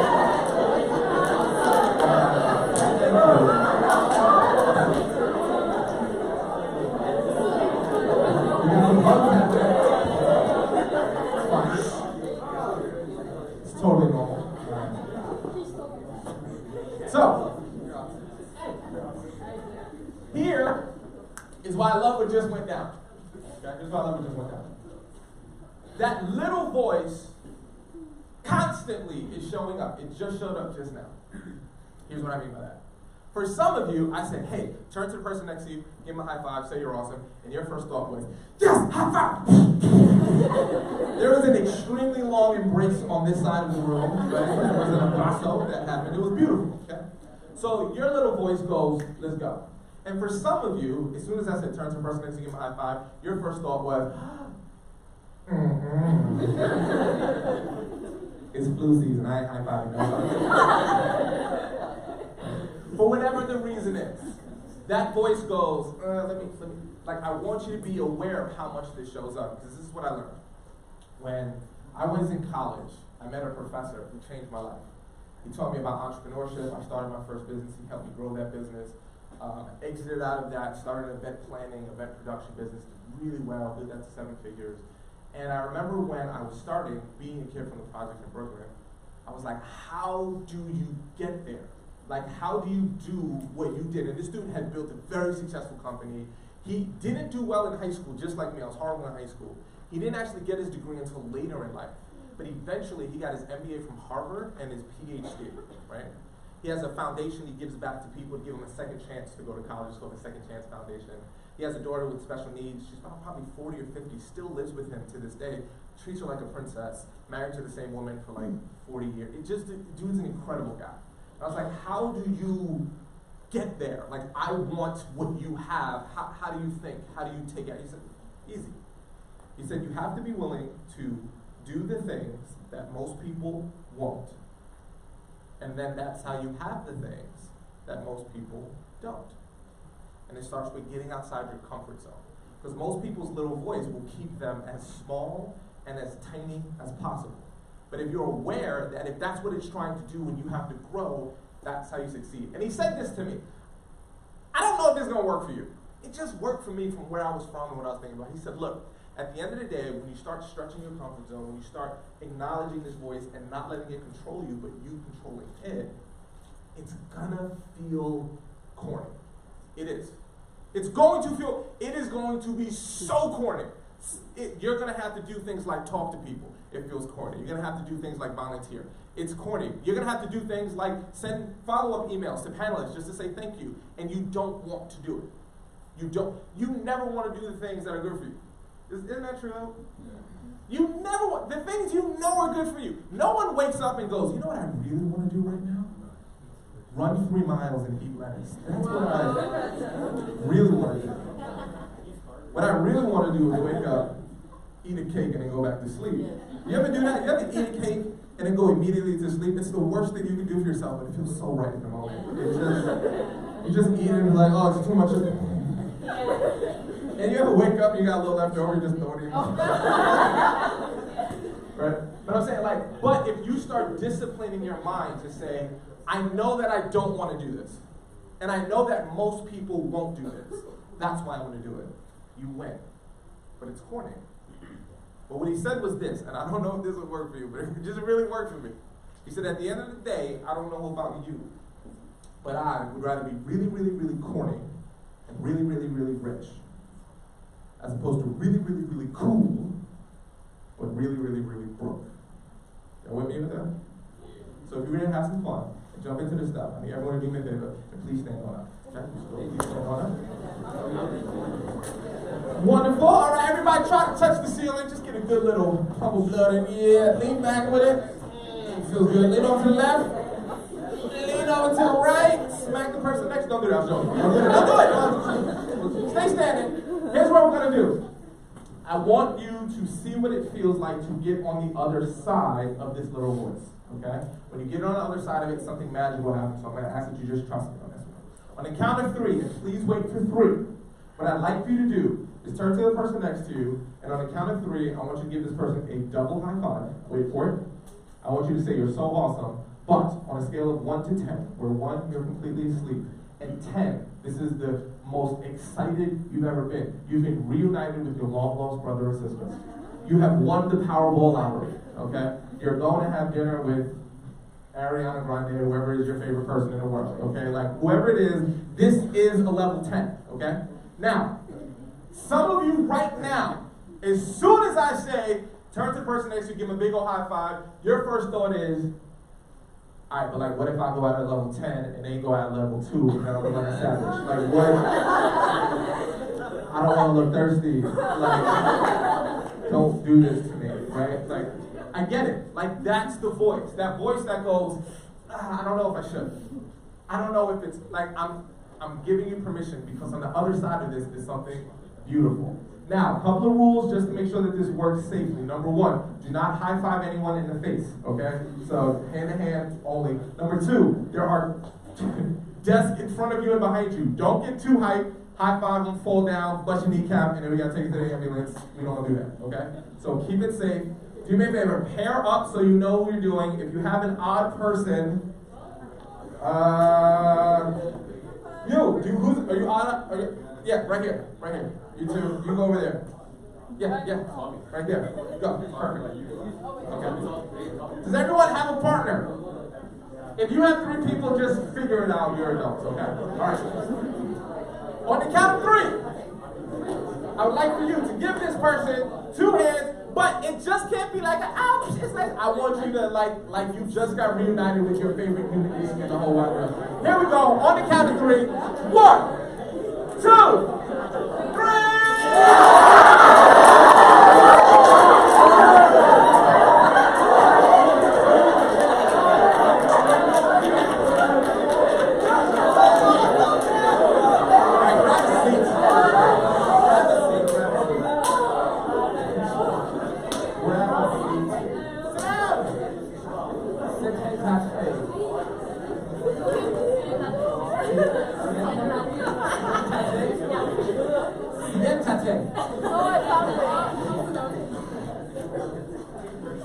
Y'all can tell Spanish is not a language that I speak.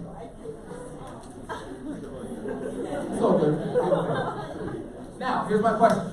This is the key. This is why this part is so important. Okay? 2 moments ago, there was that, hey, we're about to do the high five, and that, like, dread kind of kicked in. But how do you feel right now in this very moment? Feel great. How do you feel? Hyped up. What else? Is anyone like that was the worst thing I ever did? My anxiety was so high right now. You have no idea. Either way, whether you feel great, hyped up, or that was whatever it was, here's the good news. That feeling is called being alive. It's a good thing. Because so many of us, we can go a whole day and everything we do, it just numbs us from the ability of being dependent with the world. So that's beautiful. And here's the thing. The more you go against that little voice and don't let it control you, you control it, you start feeling more joy. You start feeling more happiness.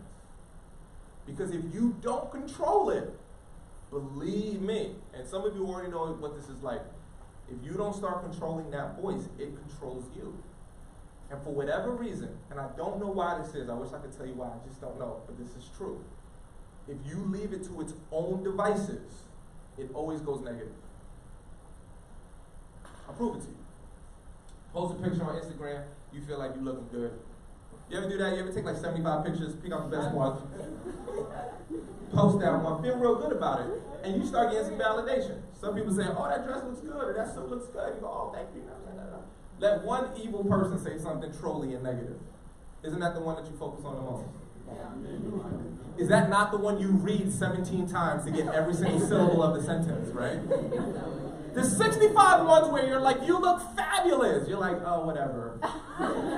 That one negative one, you go, that person's telling the truth. Everyone else is lying to me. This was the only person brave enough to tell me what I should really do. I'm going to eat some ice cream to Relatable? Because that voice, if you don't control it, it will always control you, and it will always go negative. And I'll tell you why I know this is true. So, this is where I grew up. This is the Glenwood Housing Projects in the inner city of Brooklyn, New York. Now, here's what's interesting.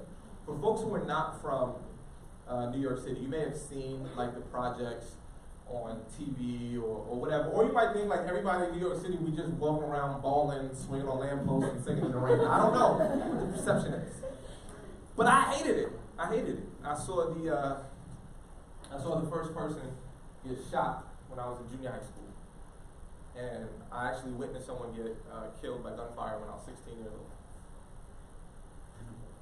I've been robbed at knife point, jumped, beat up, made fun of a lot. I got made fun of a lot because I didn't look like everybody else.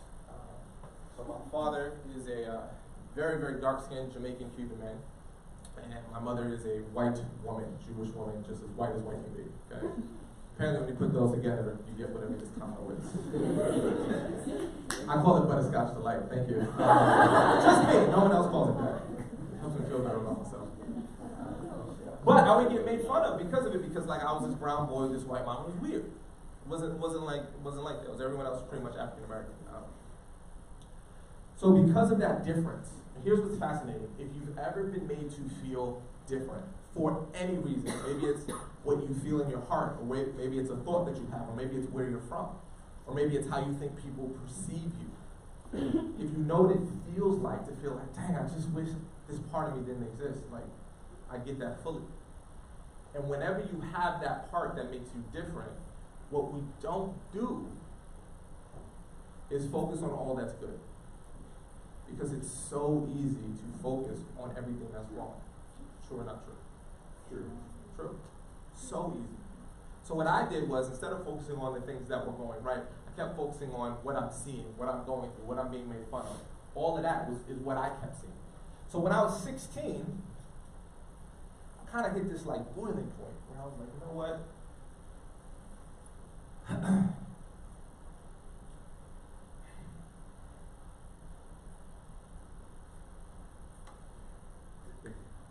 I hit this boiling point where it was like, I don't want to do life anymore.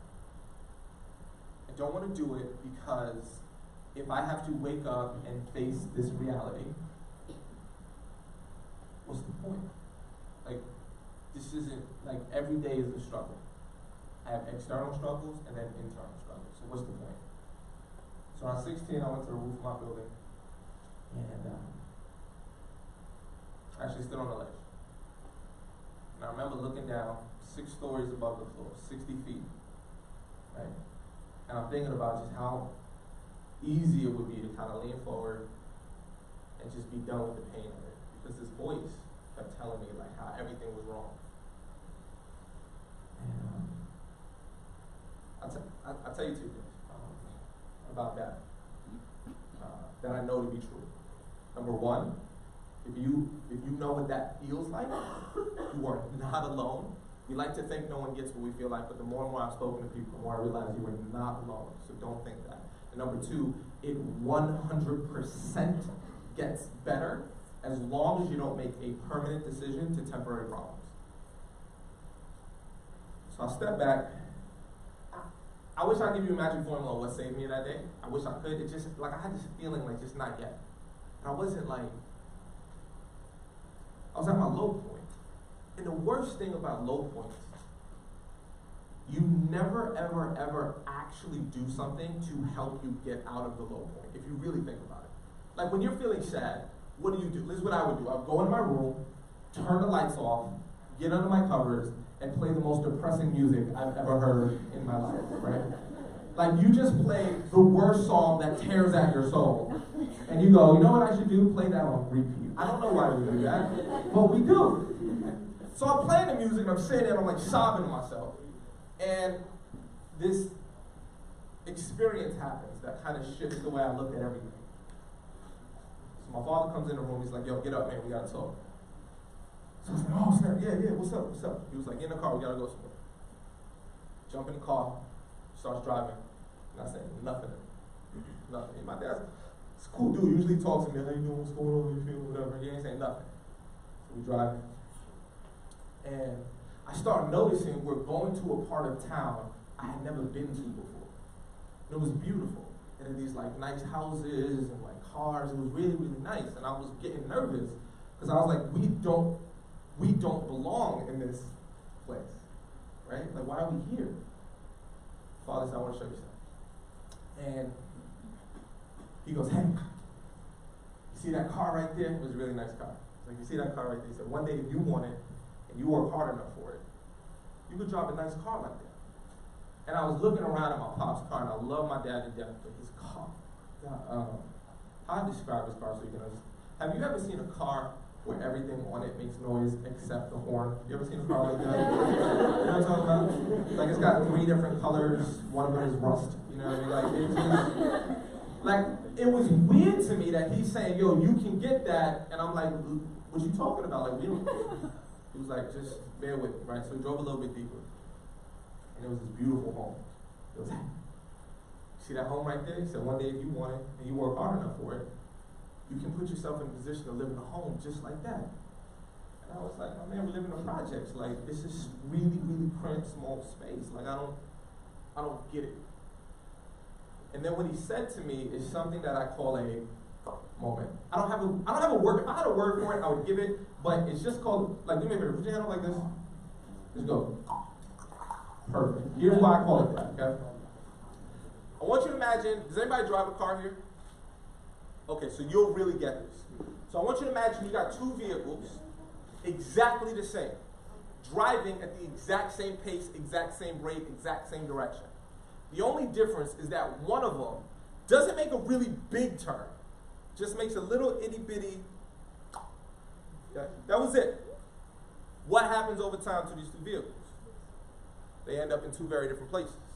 Now some of them can make a little itty bitty, and then it ends up very different places, or it can go and end up in a very bad place. Here's the thing, it's typically not this big decision that changes your life. It's little ones. And what he said to me was what changed the way I looked at everything. And when I changed the way I looked at everything, everything that I looked at changed. And he said this.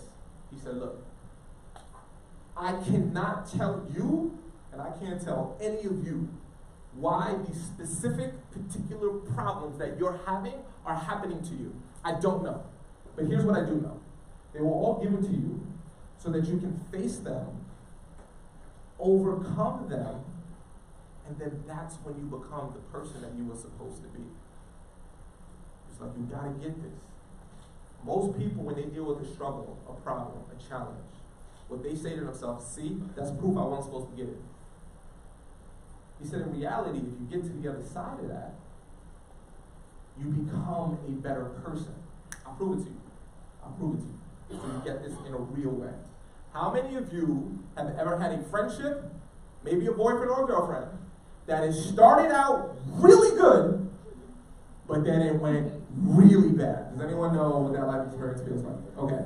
If you do, true or not true, even though that experience wasn't great, what you learned about other people and yourself because it happened makes you a better person today than if it didn't happen. True or not true? True 100%. Now, it's not like I'm saying I wish that would have happened to you. I'm not saying that. What I am saying, though, is if you look for what you gained because of it, you realize you're actually better today than you were. You're more mature. You're stronger. That's how it works. This is funny. This is how school works, and it's the complete opposite of how life works. But if you get it, you're good. This is how school works. You get a lesson, and then you get tested on that, right? That's how it works. You go to school, teacher teaches, lesson. Now I'm going to test you to see if you understand it. Life, polar opposite. The way life works is you get tested first, and then at the other side of that, you get the lesson of what it meant. And what I was realizing in that moment, what my dad was saying to me was, yo, you've been looking at everything in the wrong way. You're looking at the fact that you come from an impoverished area like it's a bad thing. You're looking at the fact that, like, you don't fit in with everybody else like that's a bad thing. He said, start looking at it like it's a good thing. I was like, well, how's that good? Like, well, for example, and it started making sense. I started applying for college. By the way, just so you know, being broke is one of the best things that ever happened to you if you want to go to college. The worst thing is you can be super rich or super broke. If you anywhere in the middle, college is super expensive. But like if you broke, there's so much free money out there. So much, and you just gotta apply for it. People see a college, oh, it's got like, $20,000 a year. You be like, my family don't even make $20,000 a year. But you don't realize how much money they're gonna give you by just putting your hand up and saying, I want it. Right? So if you haven't filled out like the FAFSA form, fill it out. You'll be surprised what kind of money you get. If you can't fill it out for whatever reason, figure out what your steps are. There's options for you, I promise you. But you can't wait for it to come to you. You gotta look for it, right? So all of a sudden, I started applying to college, and I started like getting like a bunch of money. I'll make this even more real. I have a scholarship that I give back to the university that I graduated from, right? As a way just to say thank you. I'll write you a $500 check, boom, give it to you. How many people do you think applied for it last year? I will write you a $500 check and give it to you. Go on about your life. I hope you do something good with it, like books or whatever. But I know people is like, well, the new J's just came out, so I got a little fresh from school. Like, I know they do that. How many people think apply for it? Free. I'm sitting there like, this free money, baby. Nobody can take it. Yo, and I started realizing, like, every single day, and you'll get this, and anyone who's an adult, we get this every single day. It's literally simply just about trying, because most people aren't willing to. The same way, and again, I'm calling this out because I want you to see it in real life. The same way I said, who here wants some money? And everybody was like, yo, me. Then I said, who wants to volunteer? And everybody was like, nah. Like, that little voice is the difference between saying, yeah, there's the benefit, but am I willing to do the work, even if I don't know what the reward is, to get there? So I started looking at everything differently. I'm going, all right, so I go to college, right? So I get a bunch of money, I go to a public university, so it's cheaper, and I got a great education. By the time I graduated, that's me right there. I don't know if you can tell. That's me. I have hair. That's my dad. That's my mom. She's off. That's my brother. So I was named the most outstanding graduating senior, president of 4 student organizations. And it's not because I was smart. I went to a school with 16,000 people. I was not the smartest person, but I realized something after school that nobody else was really willing to do certain things. And when I say like nobody, I'm talking about like, yo, competition is so much higher for like bottom stuff. Top stuff, way less competition. Like think about it like this. If, let's try to think of an example.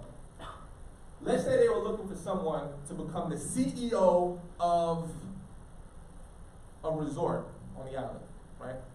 How many, you think they're looking at 700 different people for that job? No. Probably like 3, 4, 5 people they might look at.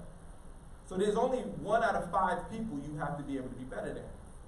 But if you want to get a job working at fill in the blank, any kind of like, you know, entry-level job, you have everybody going after that. So it's just higher competition, that's all. Doesn't mean you can't get it, by the way. It just means there's more competition. Once I realized that there was less competition at the top, my mindset was like, how do I keep climbing so that I do that? So for example, this is what I did in school. Who's going to college? Raise your hand if you're going to college. Okay, you want to know how to get good grades? I got you. Yo, if you want to know how to graduate with the best, even if you sucked in high school, which I did.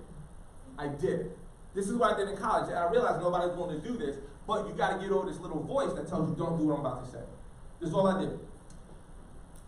Well, let me ask you this first to make sure I'm talking to my people. Who here is like me, and you were given a month to do a paper, but you started and finished it the night before it was due? Who's ever done that before?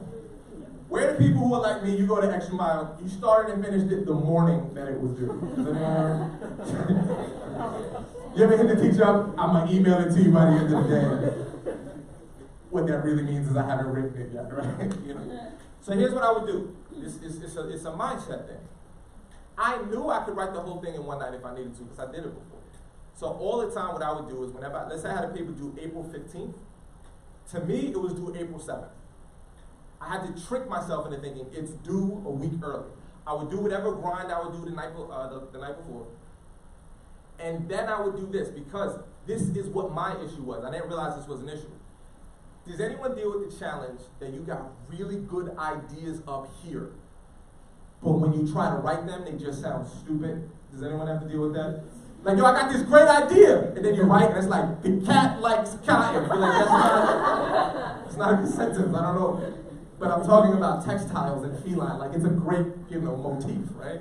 So here's what I would do. I would take the paper, and I would find, I call it a filtration method, okay? I would find this person who was in my classroom. You gotta look for this person, they're in every single classroom. Typically sit in the front row. When they open up their notebook, they got different colored Post-it notes. They got highlighters. They got different colored pens. It's neat. This person is going places. You want to be friends with them. Okay? I would say, hey, I'm about to write the paper. I really value your input in class. Would you mind, looking at it and telling me what you think? So they would look at it and go, yo, this is a good idea, but this part don't make sense. Thank you. So I would change that. Then I would go to the teacher's assistant. Right? So every single professor typically would have another person helping them teach the class. Go to the teacher's assistant. Hey, could you look at this before I hand it in? Sure. Oh man, don't say that. This part's really good. Talk about this more. Cool, thank you. Then I'm gonna go to what's called office hours. You ever heard of that? Yeah. Office hours? Yeah. So every professor, like once a week, sits in their office and just waits. You know how many people visit them? Nobody.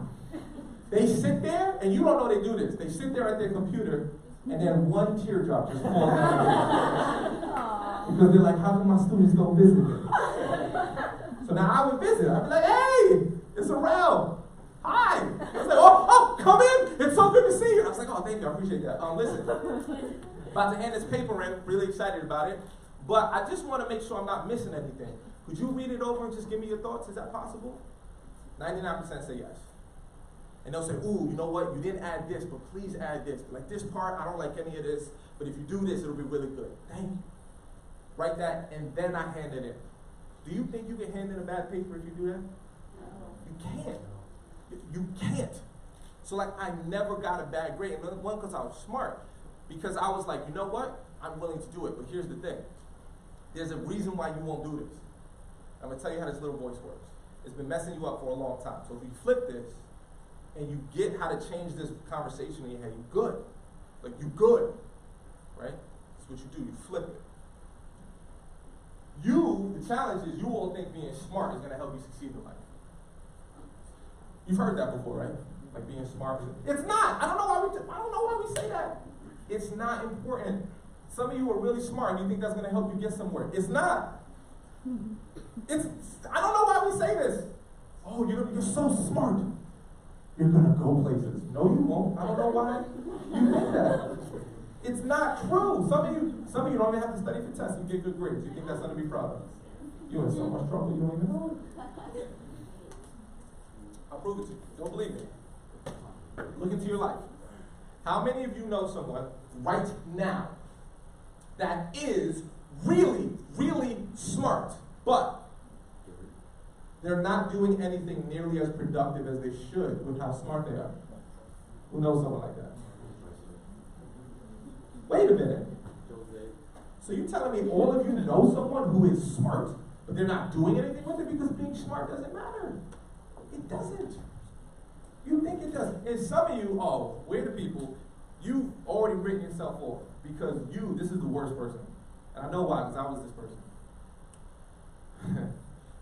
Who here, you were actually really smart when you were younger? Like you were crushing it in school. Like everyone felt like your potential was through the roof. Then like junior high hit middle school, and then you just felt like you got dumber and dumber and dumber. And then high school hit and you was like, how did I get so dumb, right? Like I don't know anything. Why are there letters in math? I don't understand any of it. So here's what happens.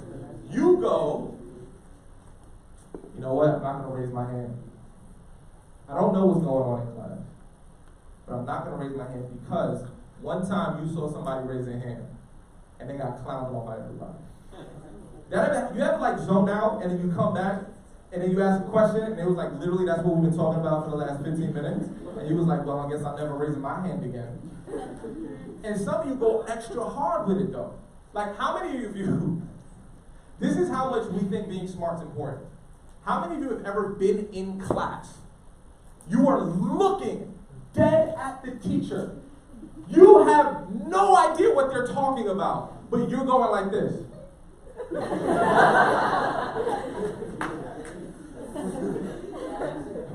Wait, whoever goes like you ever really try to sell it and be like, oh, that makes a lot of sense right now. They'd be like, which part did you like? All of it. All of it. All of it. Yo, because that little voice is telling you, I would rather people think I'm smart than ask a question and prove that I'm not. Because that mindset, that little voice is messing you up because you haven't learned yet to control it. That's why I'm so glad to be here.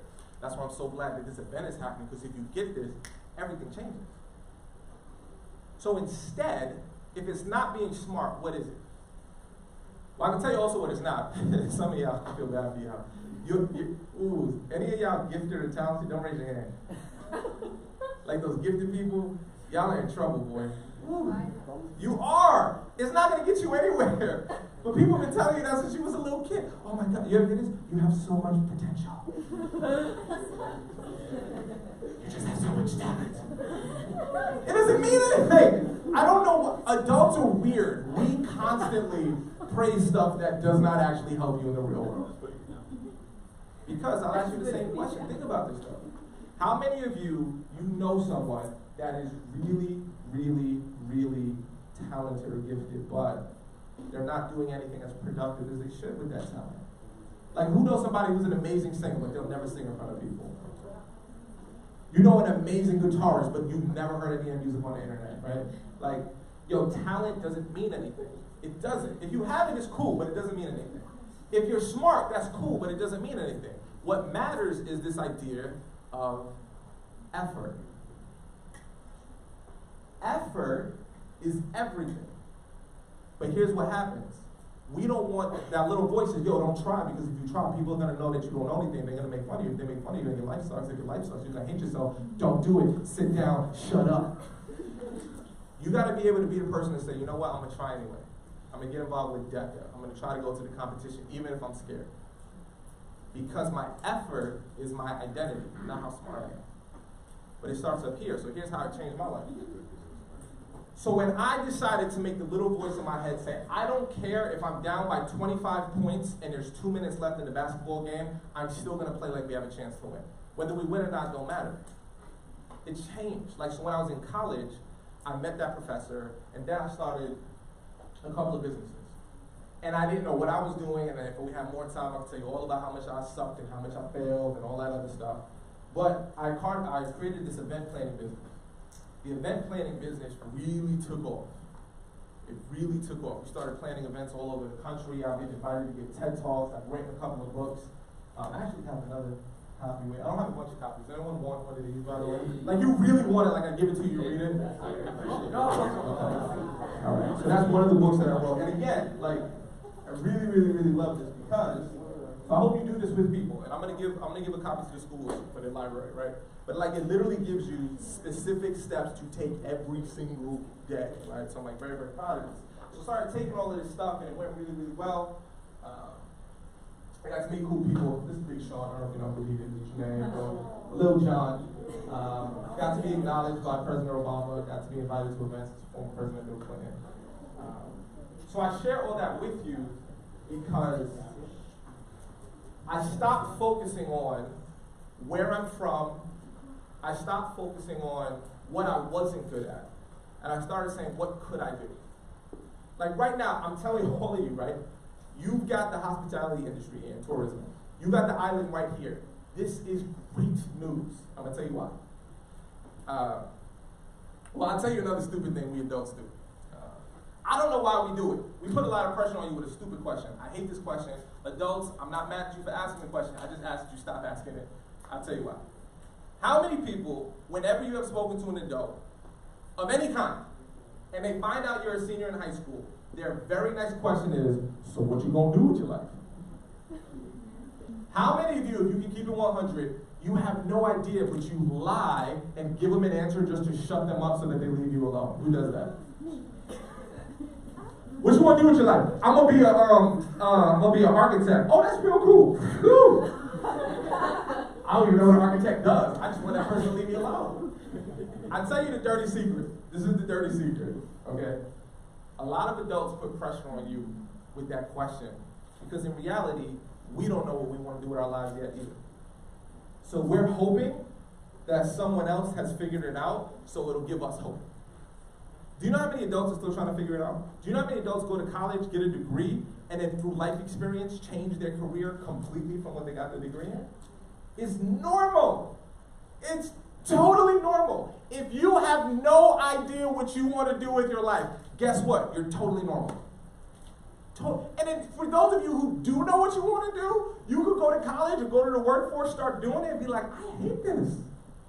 It's the worst. Here's how you figure out what you want to do. You do something. That's why I'm so glad for y'all. Like, you are so lucky that the hospitality, the tourism, the restaurants, the island, you're so lucky it's here because they constantly need people. Right? The same way he was like, yo, I'm always hiring. I constantly need good people. You could jump in, and here's the thing. Some of you are like, oh, but Arel, I don't know if I want to do tourism. Who knows if you want to do it until you try it? And then here's the good news. So when I was doing my event planning business, here's the best thing about it, right? I learned incredible skills of how to interact with people because I had to learn customer service. I used to work at McDonald's. Now, people may think, oh, McDonald's is a dead-end job, but like my manager there was real big on you got to smile when people come in. You got to say, how can I help you? You got to be like constantly active in movement. Those same skill sets never go away. So I'm still applying that customer service in everything I do. Everything I learned in that event planning business, I take with me as I do the speaking. I take it with me when I do the books and the courses and the stuff that I do. The skills transfer. And in my opinion, everybody needs to work in like hospitality. Like you need to learn how to serve someone for two reasons. Number one, until you get into a place where people will treat you like crud, it's hard for you to appreciate other people. You know how I tell a person's character? When I'm at the restaurant with them, how do they treat the waitress or waiter? If they treat them like a jerk, I know that person deep down inside is not the best person. So like, but you have this incredible work ethic that gets built by learning service, learning skill sets, that when you get into whatever career you want to do, whether it's in that industry or not, you got the skill set people don't have. Let me show you how this works, okay? We're gonna play a quick game. So do me a favor, sit back in your chair.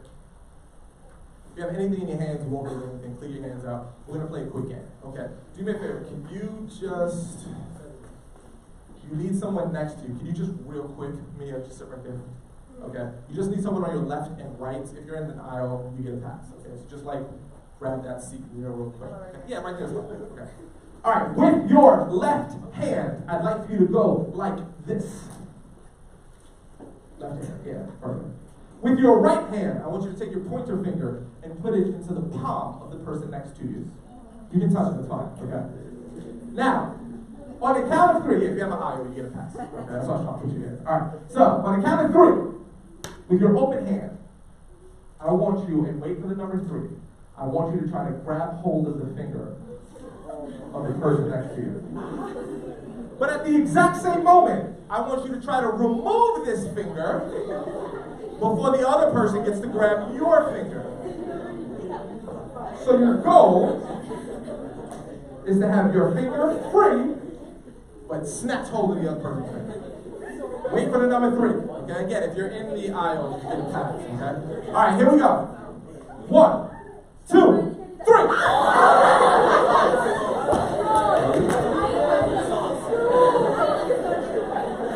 Got it? Easy. All right, step back up. Here we go. You got the rules, simple, easy. All right, step back up. All right, we're gonna do it. Remember, 3 is the only number that counts. Here we go. 1, 2. I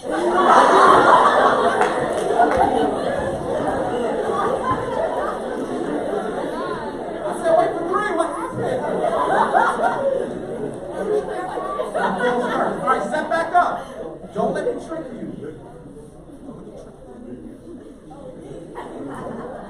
1, 2.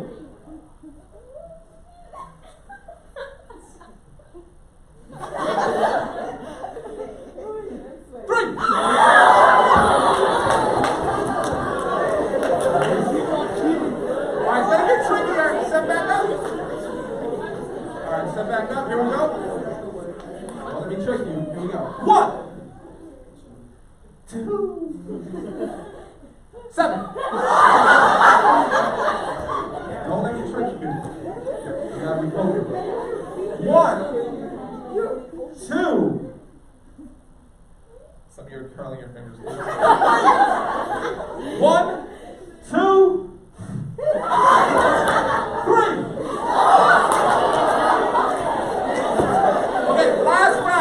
Last round. Here we go. Don't let me trick you.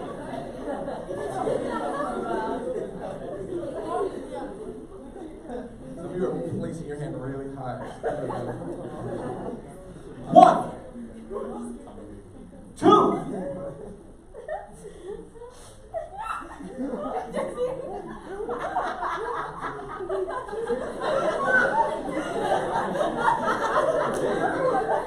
Bring my food. 1, 2. Is your anxiety level? 1, 2.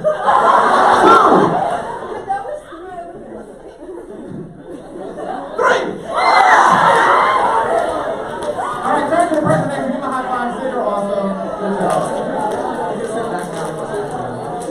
Okay. Now,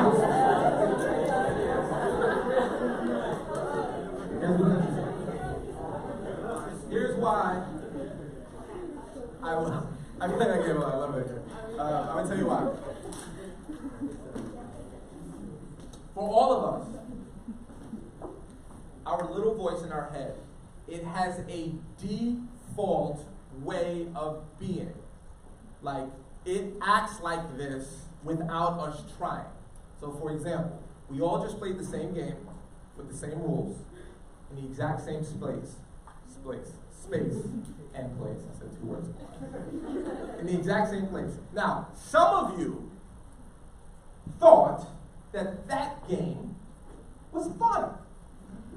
And each round, you had more and more fun. And you're 100% right. It's a fun game. Some of you couldn't have cared less about the pointer finger of the person next to you. And now, it's your most prized possession. You're like, I got your finger! Yo, finger is right? Tight. Now, for some of you, right, by default, without thinking, that game was really, really stupid. It's a stupid game. It's a stupid, you got my girl, it's a what?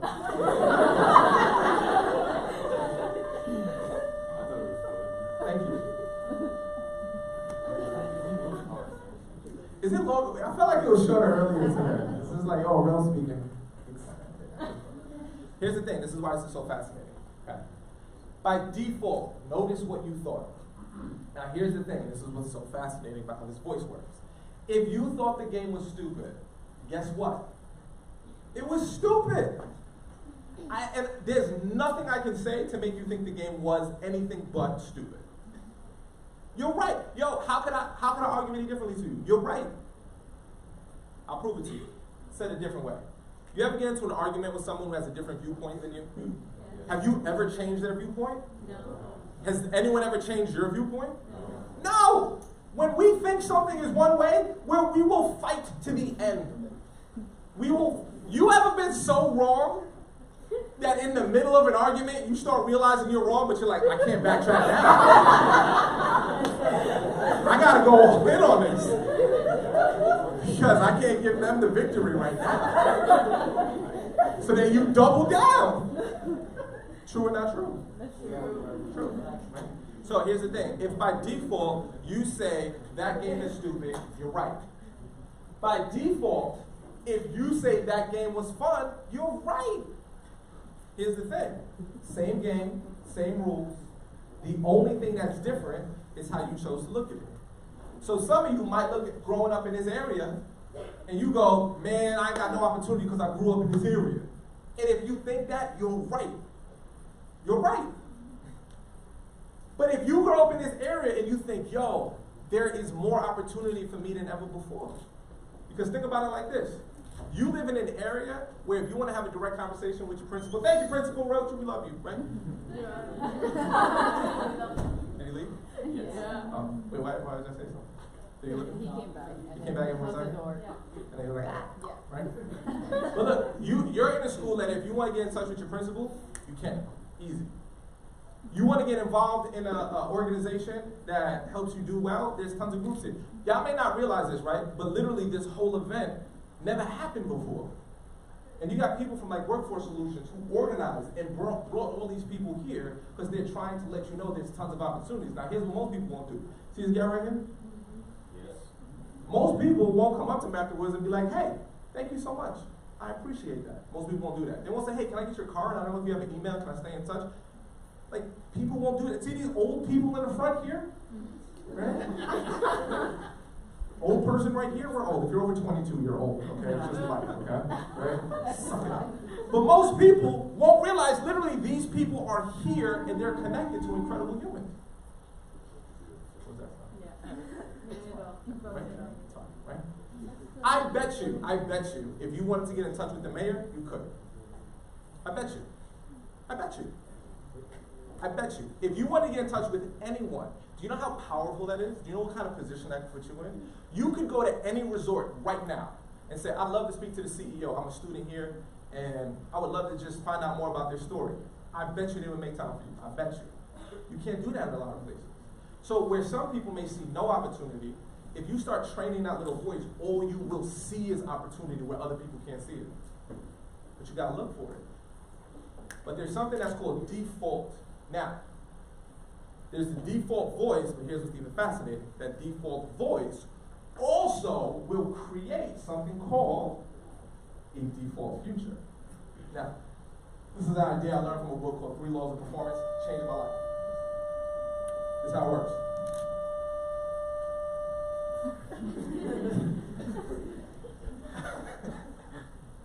I don't know why it's funny to me, but it is. Okay, here's how it works. Right now, every single one of you, believe it or not, has already decided what your future is going to look like. Already. For some of you, you know my future is going to be bright. There's no question about it. So if that's what your default future is, that's how you're going to act every day. And some of you already decided, I have no idea what's about to happen. I'll just figure it out. You're in a lot of trouble like that. Because what happens when you go, I don't know, I'll just see what happens, you'll go anywhere to, like wherever let's say you got a river, you take a piece of driftwood and you put it on the river, where does the driftwood go? Wherever the river tells it to go. But you take that same piece of wood, you put a person on it with a paddle, you go where you decide to go. So here's the thing. The misconception is you need to know what you want to do with your life. That's not the answer. It's not like you're going to be an executive sous chef, or you're going to be an event planner, or you're going to be a hospitality manager, or you're going to be the Chamber of Commerce president. That's not what I'm talking about. I'm just saying like this definitive belief, I'm going to do something with my life, period. That's all you need. But if you don't, by default, you'll either have nothing, or some of you even will come up. I was in California. I was in an interesting place, right? So, I asked people to do an exercise, and I would ask you to do this too if we have more time, and I want you to do this on your own with your friends. So you get like your squad, you get them together, you're gonna do this activity. It's gonna be interesting, okay? You imagine 20 years from now, what would your ideal life feel like? What would you do? Again, I'm not talking about your title, that's not important. Are you traveling or are you not traveling? Are you married or are you not married? Do you have kids, do you not have kids? Are you giving back to the community or are you not giving back to the community? Like, you have a general sense of what would bring you joy, right? Like, imagine joy. So imagine right now, 20 years from now, if nothing really radically changes. Nobody comes out of the sky and goes, you won the lotto, here's a bunch of money. That don't happen. You just keep following the path you're following. Where will you be in 20 years? Now, I asked this question to a student. I want you to see how this plays out. She had a very troubled childhood. She had family members that were gang-related. So she said, I'll probably be in jail. I said, okay, I got it. So I want you to imagine this. Imagine that podium is 20 years from now, the future, and where I am is today. And I've already said, based on the people I hang around with, the family members I have, I'm probably going to be in jail based on the kind of activities I'm doing. So every day I wake up, I'm one day closer to what? Jail. So if I'm one day closer to jail, how much do I care about today? What do I care? I'm going to be in jail anyway. I might as well have fun, do some stupid stuff now, be reckless with my friends. Might as well live it up while I can. Said a different way. Some of you, this will make sense for, some of you won't. Has anyone here ever been in like a boyfriend-girlfriend relationship and you broke up with that person? Okay? Don't raise your hand, because they might be in the room. Okay. So just imagine that moment when you were like, I know I'm gonna break up with this person. Or that moment when you was like, I know this ain't gonna work out. How you start treating that person that moment for? Like trash. Hey baby, how you doing? Shut up! He's like, why are you so aggressive? Because you've already decided this isn't going anywhere. So every day you wake up, you just figuring out I'm one day closer to this inevitable point. Does that make sense? You with me so far? So if you decide by default you're in jail, or it's a bad situation, or you don't even know, every day you wake up, you're getting one step closer to a horrible situation.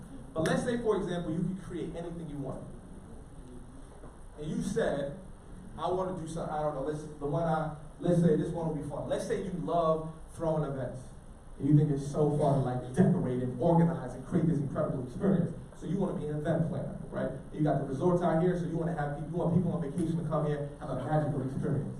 Yo, that's what I want to do. That'd be so much fun. Okay, cool. So let's say, for example, that podium is that incredible event planning experience. That's your career, that's your life. You're having fun, you're balling out. It's amazing.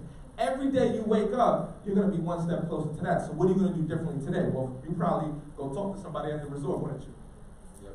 You probably go apply to a job and figure out, okay, how do I get in? You probably look at careers or degrees that would help you get to that goal quicker. You'd probably find out who are the people in your life right now that could probably help introduce you to people who can help you get you a job that way, right? And then you get closer and closer until you got it. This is my question now. One says you're in jail. The other says you're this resort event planner. Which one is true? What's that? Whichever one you want it to be. Yeah. What else? What do you think? You know which one is true? I don't know. Can I tell the future? No. Can you tell the future? No. You can tell the future what's the Powerball number because it's about to get big. Yo, you don't know. I don't know. You could start out as an event planner and realize you hate it for all I know. But here's what I do know. If I act like that's my future and I take a step towards it, versus acting like I'm going to jail, the steps I take are going to be very different. The life I live is going to be very different. And here is the truth. We got time? We got time. Here's the truth that nobody ever really talks about. And this is what's going to help you get to your goals faster than most people. Because you're going to start realizing there's this little voice. My job is not to listen to it when it's trying to hold me down. My job is to train it to help me move forward. You start realizing I need to create the future I want. And here's what happens. Adults, back me up on this one. Tell me if this is true. You take a step towards your goal, and you look at, that's my goal right there. This is what I'm working towards. You take another step towards it, but all of a sudden, just because you're right here, you see a goal over there you didn't know existed. You start going, oh, that looks interesting. And then maybe you start moving in this direction.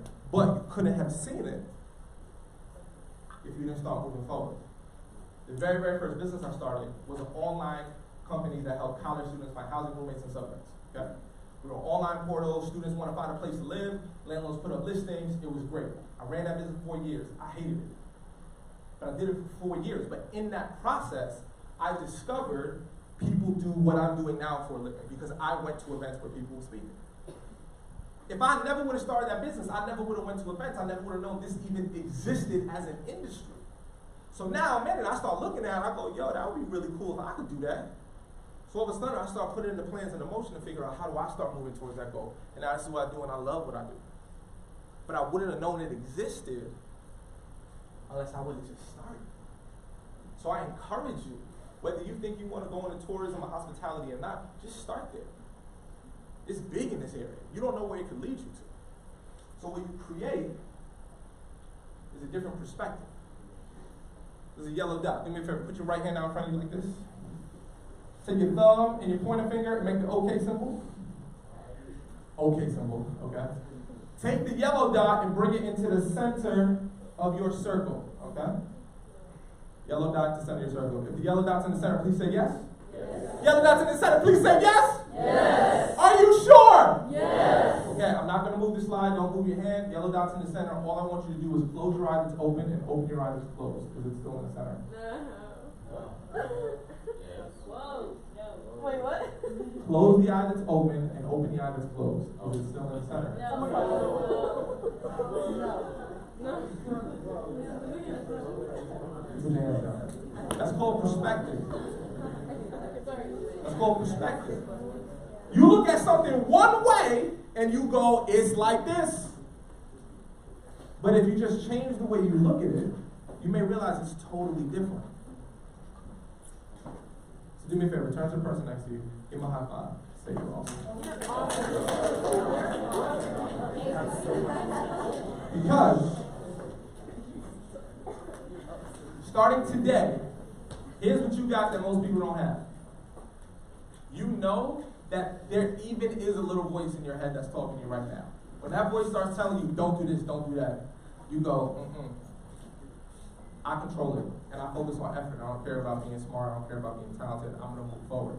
I'm not going to let that default place, if the default place is pushing you low, just know that your job is to move forward, that's it. I don't care how fast you go, I just want you to keep moving. Try something, talk to somebody. Even if you go to your counselor and be like, yo, I'm supposed to go to college, how you do that? That's fine. I don't know. We all in different places. Maybe you talk to someone from Workforce Youth and be like, yo, y'all literally all you do is help people get employed. What skills I need? Oh, there's going to be a lot of stuff in this area. Cool, I can do that. Done. We move forward. And then you start moving towards the future you're excited about. If you're excited about the future, whatever it is for you, you're more excited about today. I promise you, if you're not excited about today, it's simply because you're not excited about your future. That's it. That's it. If you're not excited about today, it's because you're not excited about your future. If you're excited about today, chances are your future seems bright to you. It seems exciting. You don't have to know what you want to do, just know it's going to be good. And then you say, if I want it to be good, it's up to me to do something. If I were you, while you're still here in school, I would leverage it like crazy. I would send an email out to the mayor and be like, can I just meet you? I just want to know who you are. Nothing bad happens from getting to know powerful people. Nothing. Only good things. Oh, like there were people on the panel. I'm going to talk to somebody from Workforce Youth. Can I get one in the email? I bet you, I promise you, they're going to leave this panel, right? And they was giving you some fire. And they're going to leave, and what they're going to say to themselves is, do we even make a difference? Did anybody even care? Did I give up my morning for no reason? But imagine if you find their email and say, yo, my name is, what's your name, bro? Jose. My name is Jose. I was at the event, so I just want to say thank you. It really, really meant a lot to me. they're gonna be on cloud 9. You might come into the restaurant and be like, you get free dessert. Don't do it for that reason. Just saying it might happen. But try to be different, because then when you start doing what most people won't, that's when you start experiencing what most people don't. So you create the future, and it literally all starts with how we start the conversation or not. So, I got one more book here.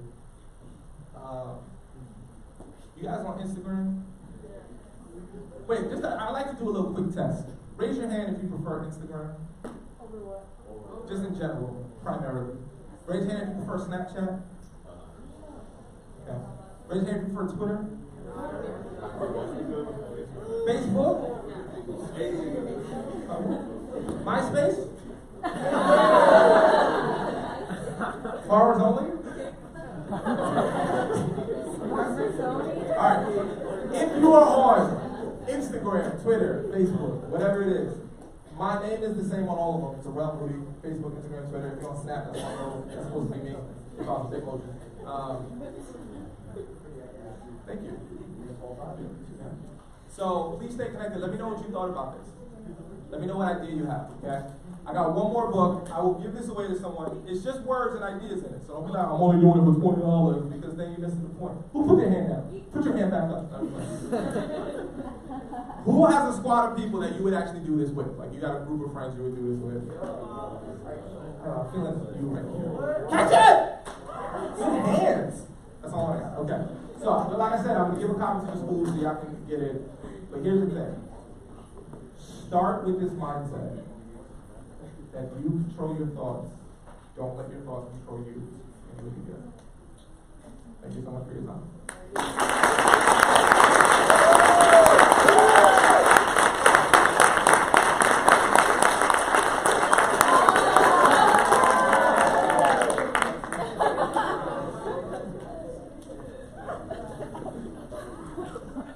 Thank you guys for joining us today. Wasn't that a treat? Yes. I'm glad you all enjoyed it. Again, this was our first Hospitality and Tourism Forum, the first of many to come. And it's part of our SEEDS programs, okay guys? So please give a round of applause to your teachers, to your principals, to everybody who made this possible today. Thank you. And I hope you all have a wonderful day. And anybody watching us today on social media, thank you. Join us next time. I'm Jose Luis Lopez. Have a wonderful day. Thank you.